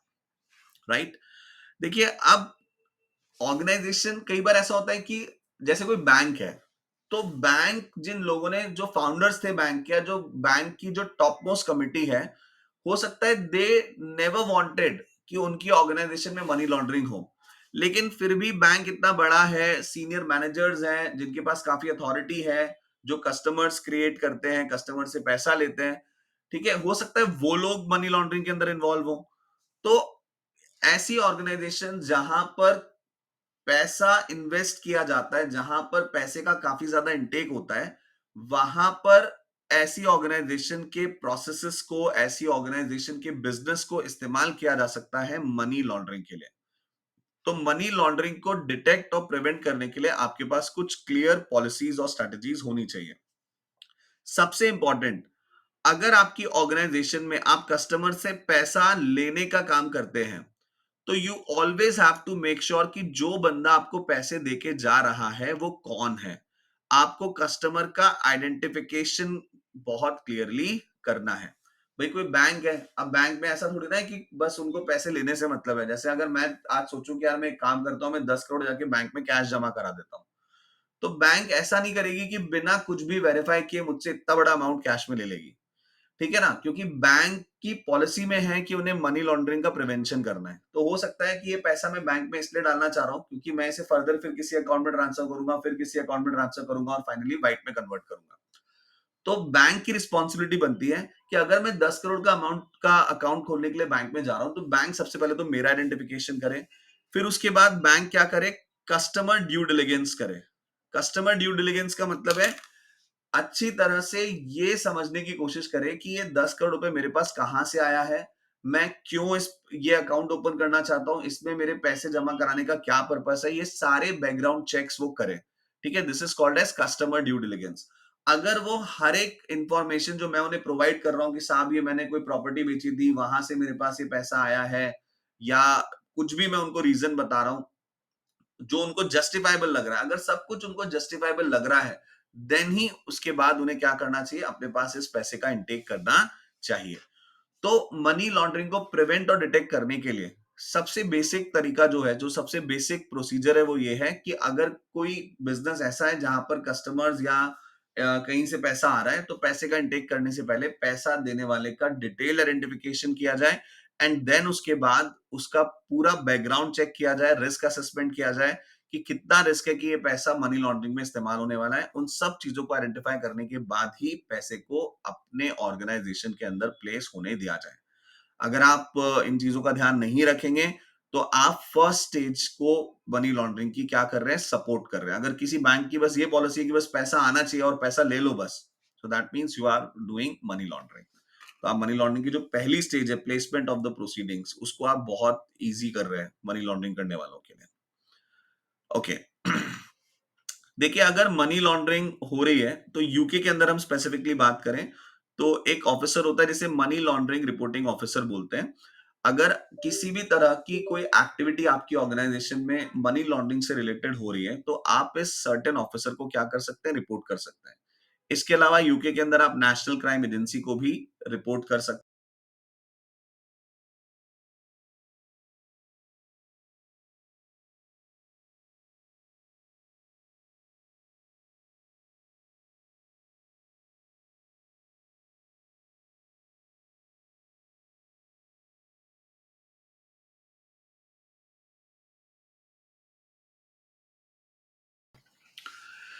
सो now it's time for attempting some questions related to this chapter, ताकि हमने जो कुछ पढ़ा है हम उस लर्निंग को अप्लाई करना भी यहीं पर सीख जाए। जैसे 210 आप देख सकते हैं, क्वेश्चन लिखा है which of the following are considered to be the three requisites for fraud to occur. Obviously motivation to fraud होना चाहिए, अपॉर्चुनिटी टू फ्रॉड भी होना चाहिए, बट अगर ये दो चीजें हैं और तीसरी चीज नहीं है, आपके एम्प्लॉयज डिसऑनेस्ट नहीं है, तो भी आप बच जाएंगे और आपकी ऑर्गेनाइजेशन में फ्रॉड नहीं होगा। तो तीसरी चीज जो जरूरी होती है फ्रॉड के लिए वो है डिसऑनेस्टी। ओके, तो इसके आंसर में हावेवर आपको मोटिवेशन और अपॉर्चुनिटी पर टिक करना रहेगा। ओके, नेक्स्ट क्वेश्चन है which of the following is a skimming fraud.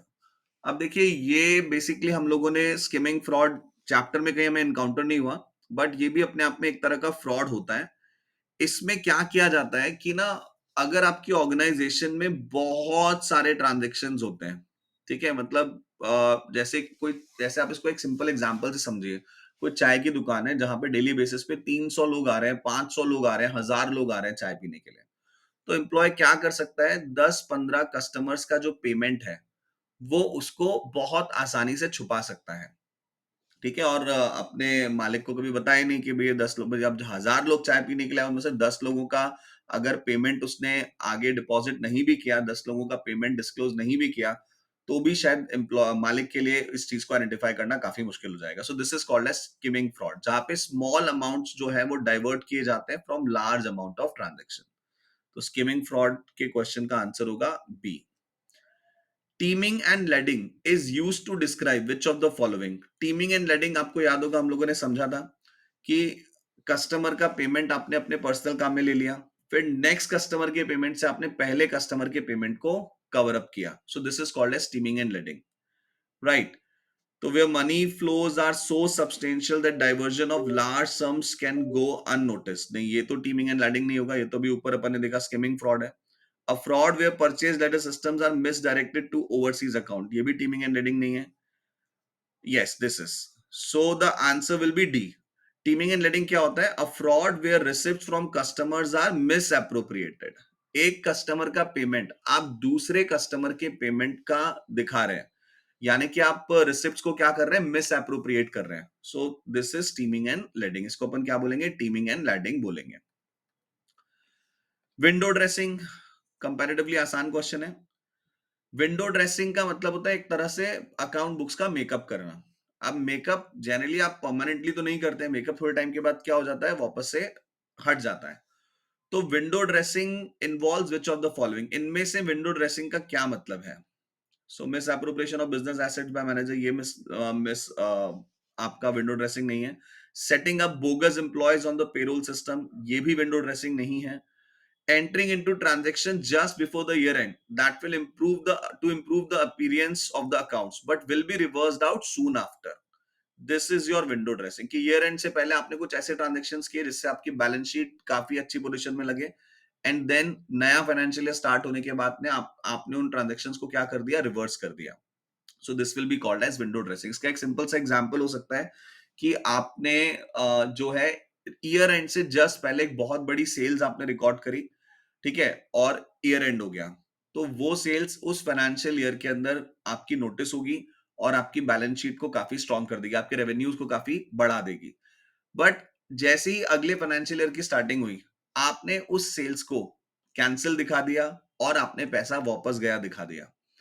अब इसका जो इम्पैक्ट है वो डेफिनेटली नेक्स्ट ईयर में आएगा। जो प्रीवियस ईयर की बैलेंस शीट बनेगी उसके अंदर तो आपने सेल्स को जो है इनवर्ड ही दिखाया था, आपने दिखाया था कि हमने सेल्स करी है, तो डेफिनेटली आपकी जो बैलेंस शीट की पोजीशन है वो काफी स्ट्रांग उस साल के लिए हो जाएगी। सो this is an example of window dressing, जहां पर ईयर एंड से पहले आपने कुछ ऐसे फेक ट्रांजेक्शन्स किए जिससे आपके अकाउंट्स काफी अच्छी पोजीशन में नजर आए, फिर बाद में आपने उन ट्रांजेक्शन्स को क्या किया, रिवर्स कर दिया या डिलीट कर दिया।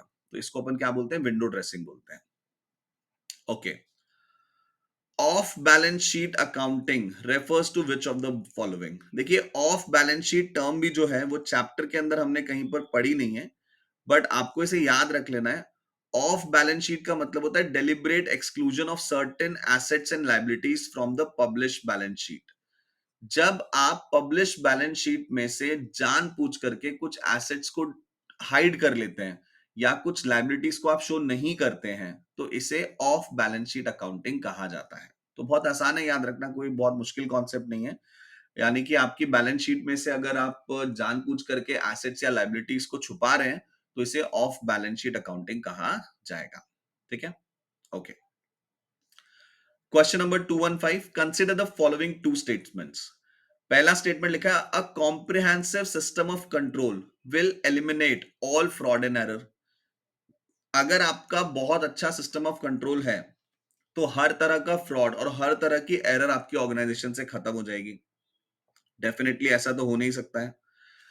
कोई भी आप कितना भी अच्छा सिस्टम लगा लें, आपको कभी भी एब्सोल्यूट एश्योरेंस नहीं मिलती है, हमेशा आपको रीजनेबल एश्योरेंस ही मिलती है। इसका मतलब है कि फ्रॉड की, एरर्स की गुंजाइश हमेशा रहती है, तो ये सिस्टम फॉल्स है। Employees working in department other than accounts have no responsibility for reporting fraud। ये बात भी पूरी तरह से गलत है। ऐसा नहीं है कि सिर्फ अकाउंट्स डिपार्टमेंट के एम्प्लॉयज की ही रिस्पॉन्सिबिलिटी फ्रॉड को रिपोर्ट कर रहा है। ऑर्गेनाइजेशन में किसी भी डिपार्टमेंट में किसी भी नेचर का अगर फ्रॉड हो रहा है, मतलब लेट्स से ऑर्गेनाइजेशन की कार का ही मिसयूज किया जा रहा है, तो इसके बारे में भी, ये भी जिसके सामने हो रहा है उसको इसके बारे में क्या करना चाहिए, रिपोर्ट करना चाहिए। तो सिर्फ अकाउंट्स डिपार्टमेंट के एम्प्लॉयज की ही नहीं, हर डिपार्टमेंट के एम्प्लॉयज की रिस्पॉन्सिबिलिटी होती है फ्रॉड को रिपोर्ट करना। तो ये दोनों ही स्टेटमेंट्स क्या है, फॉल्स है।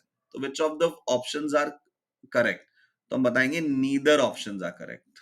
ठीक है, okay. Question number 216. If an external auditor in the process of considering the company's financial statements came across an incident of fraud that took place in the year, then what should he or she must do?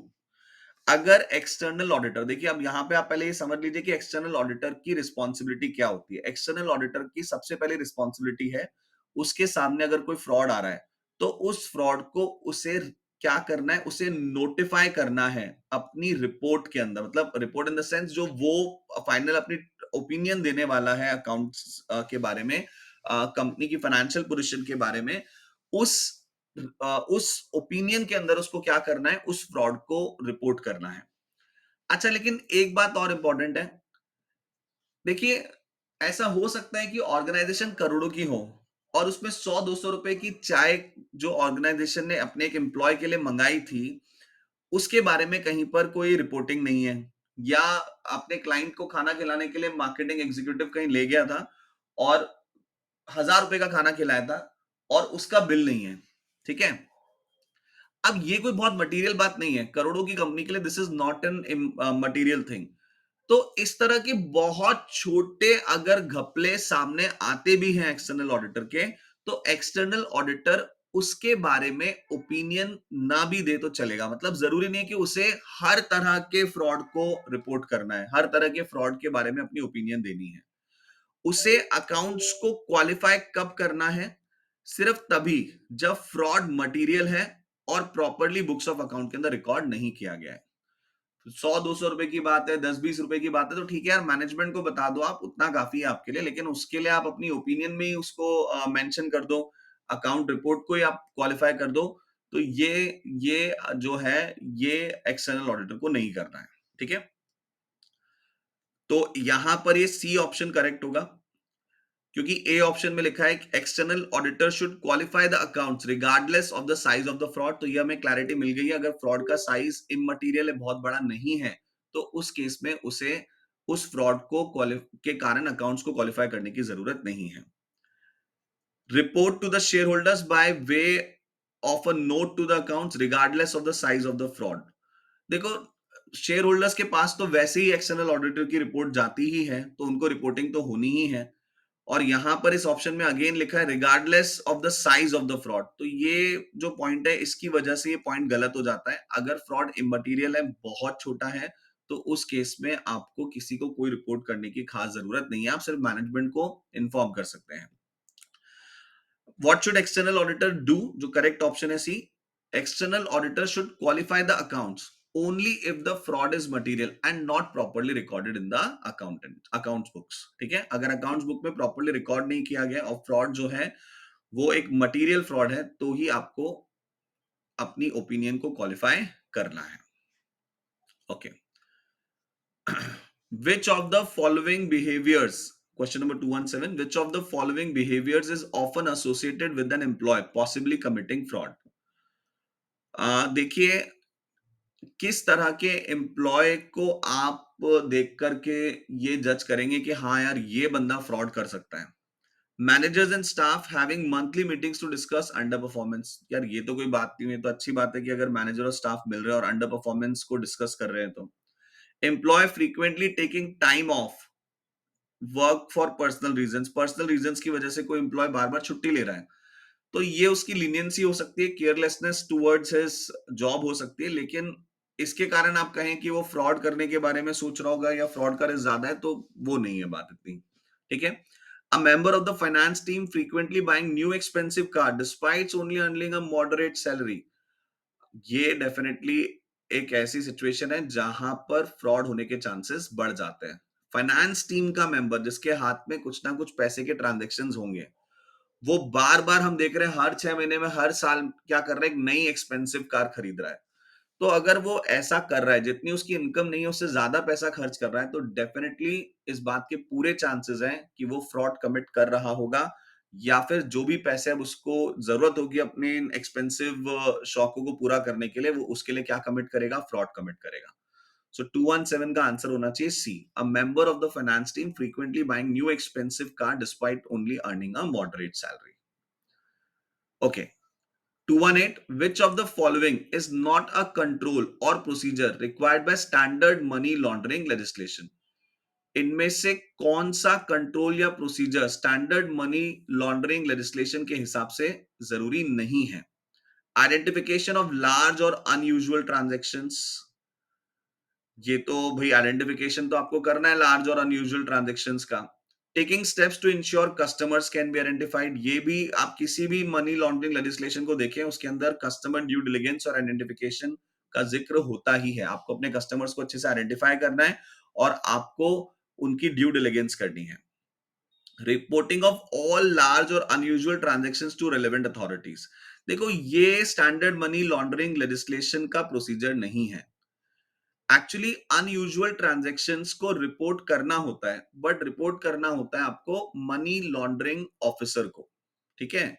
जो आपका एमएलआरओ होता है UK के अंदर, specifically ये हर एक organisation को एक एमएलआरओ को अपॉइंट करने की जरूरत होती है।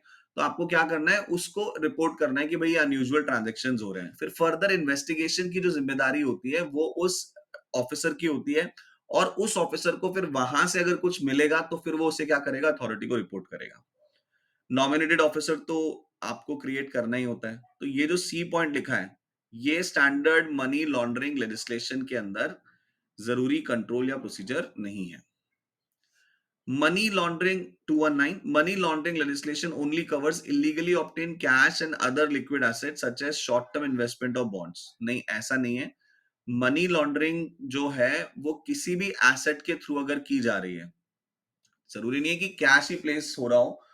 एक बहुत एक्सपेंसिव कार जो है वो किसी ऑफिसर को गिफ्ट में मिली थी, ठीक है ना, करप्शन या ब्राइब के थ्रू। अब उसने क्या करा, उस कार को, अब वो डायरेक्टली यूज नहीं कर सकता, तो उसने उस कार को एक कंपनी को दे दिया। ठीक है। और कंपनी से कहा कि भाई ये कार मैं आपको दे रहा हूं, और इस कार का भी एक सर्टेन रेंट जो है वो आप by the way of some other income आप फाइनली किसी अकाउंट में डिराइव दिखा देना। तो जरूरी नहीं है कि मनी लॉन्ड्रिंग में कोई पर्टिकुलर कैश ही प्लेस किया जा रहा हो। किसी भी तरह का इलीगली ऑब्टेन्ड एसेट अगर आप प्लेस कर रहे हो बिजनेस के अंदर, उसे लेजिटिमेट करने के लिए या उससे जनरेट होने वाली इनकम को लेजिटिमेट करने के लिए, तो it will be the part of the money laundering. So this statement is false. Under typical money laundering legislation, the main offenses recognized are placement, layering and integration। ये तो बिल्कुल ट्रू है, हमने पढ़ा ना, 3 स्टेजेस होती है मनी लॉन्ड्रिंग की, placement, layering and integration. Lack of control over which of the following activities can lead to the fraudulent activity of teaming and lending। देखो टीमिंग एंड लेडिंग कब होती है? Teeming and lading non current asset register. Teeming and lading का asset से कोई लेना देना नहीं होता है, बजटरी सिस्टम से कोई लेना देना नहीं है, इन्वेंट्री मैनेजमेंट से लेना देना नहीं है, but sales ledger and receipts.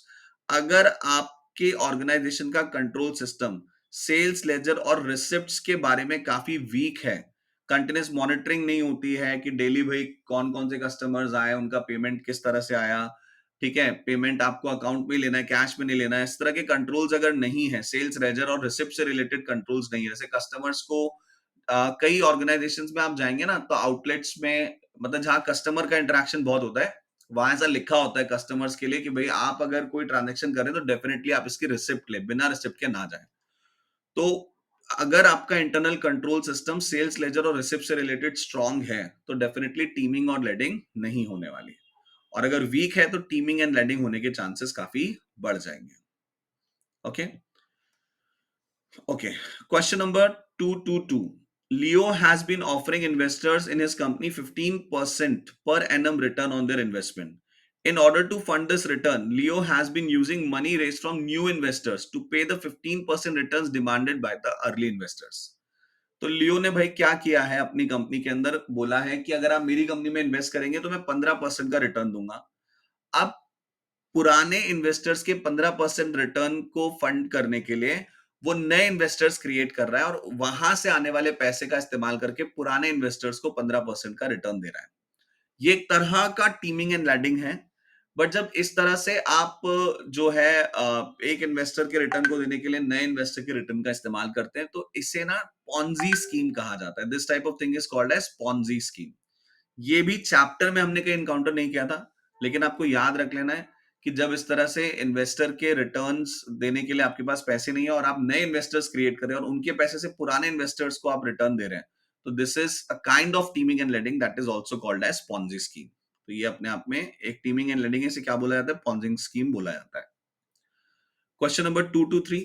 BNG Corporation has recently discovered that it has been the victim of a false billing fraud. Which of the following controls could BNG put in place to prevent this from occurring in the future? BNG corporation को क्या पता चला है कि false billing fraud उनकी organisation में हो रहा है। फॉल्स बिलिंग फ्रॉड का मतलब है बिल बनाए जा रहे हैं लेकिन उन बिल्स के अगेंस्ट में जो पैसा जा रहा है वो फेक पैसा जा रहा है। जैसे आपने सप्लायर से बिल ले लिया, ठीक है, और उस बिल के अगेंस्ट में पेमेंट कर दिया। अब ये जो बिल लिया गया है सप्लायर से, असल में कोई सामान इसके अगेंस्ट में सप्लायर से आया ही नहीं है, एक फेक बिल क्रिएट किया गया है और उसके बदले में पैसे दे दिए गए हैं। तो ये फॉल्स बिलिंग फ्रॉड है। तो फॉल्स बिलिंग फ्रॉड का कब क्या मतलब है, आपकी ऑर्गेनाइजेशन में किस तरह का कंट्रोल नहीं है। देखो इसका मतलब ये है कि आपकी ऑर्गेनाइजेशन में proper authorization of payments by management का कंट्रोल एग्जिस्ट नहीं कर रहा है। किसी भी तरह का पेमेंट होने से पहले वो पेमेंट एक सीनियर के द्वारा क्या होना चाहिए, हमेशा ऑथराइज होना चाहिए। अगर ये ऑथराइजेशन का सिस्टम होगा तो कोई भी जूनियर एम्प्लॉय इस तरह की फेक बिलिंग नहीं कर सकेगा, क्योंकि अगर वो फेक बिलिंग करेगा तो उसके मन में डर होगा कि यार मेरे सीनियर के पास जा रहा है ये ऑथराइजेशन के लिए, मैं खुद तो ये पेमेंट कर ही नहीं सकता, मुझे ऑथराइजेशन के लिए भेजना पड़ेगा। और जब ऑथराइजेशन के लिए सीनियर मैनेजर के पास जाएगा तो डेफिनेटली उसको रिव्यू करेगा कि भाई किस चीज का पेमेंट है, सामान आया कि नहीं आया। इंटरनल ऑडिट टीम को इन्फॉर्म कर सकता है वो कि भाई जाके सामान को वेरीफाई करो, या खुद से जाके वेरीफाई कर सकता है। तो अगर फॉल्स बिलिंग हो रही है तो इसका मतलब ऑथराइजेशन एंड अप्रूवल का जो कंट्रोल है वो आपकी ऑर्गेनाइजेशन में प्रॉपरली प्लेस नहीं है। तो ये कुछ क्वेश्चंस हमने इसी चैप्टर से रिलेटेड किए हैं।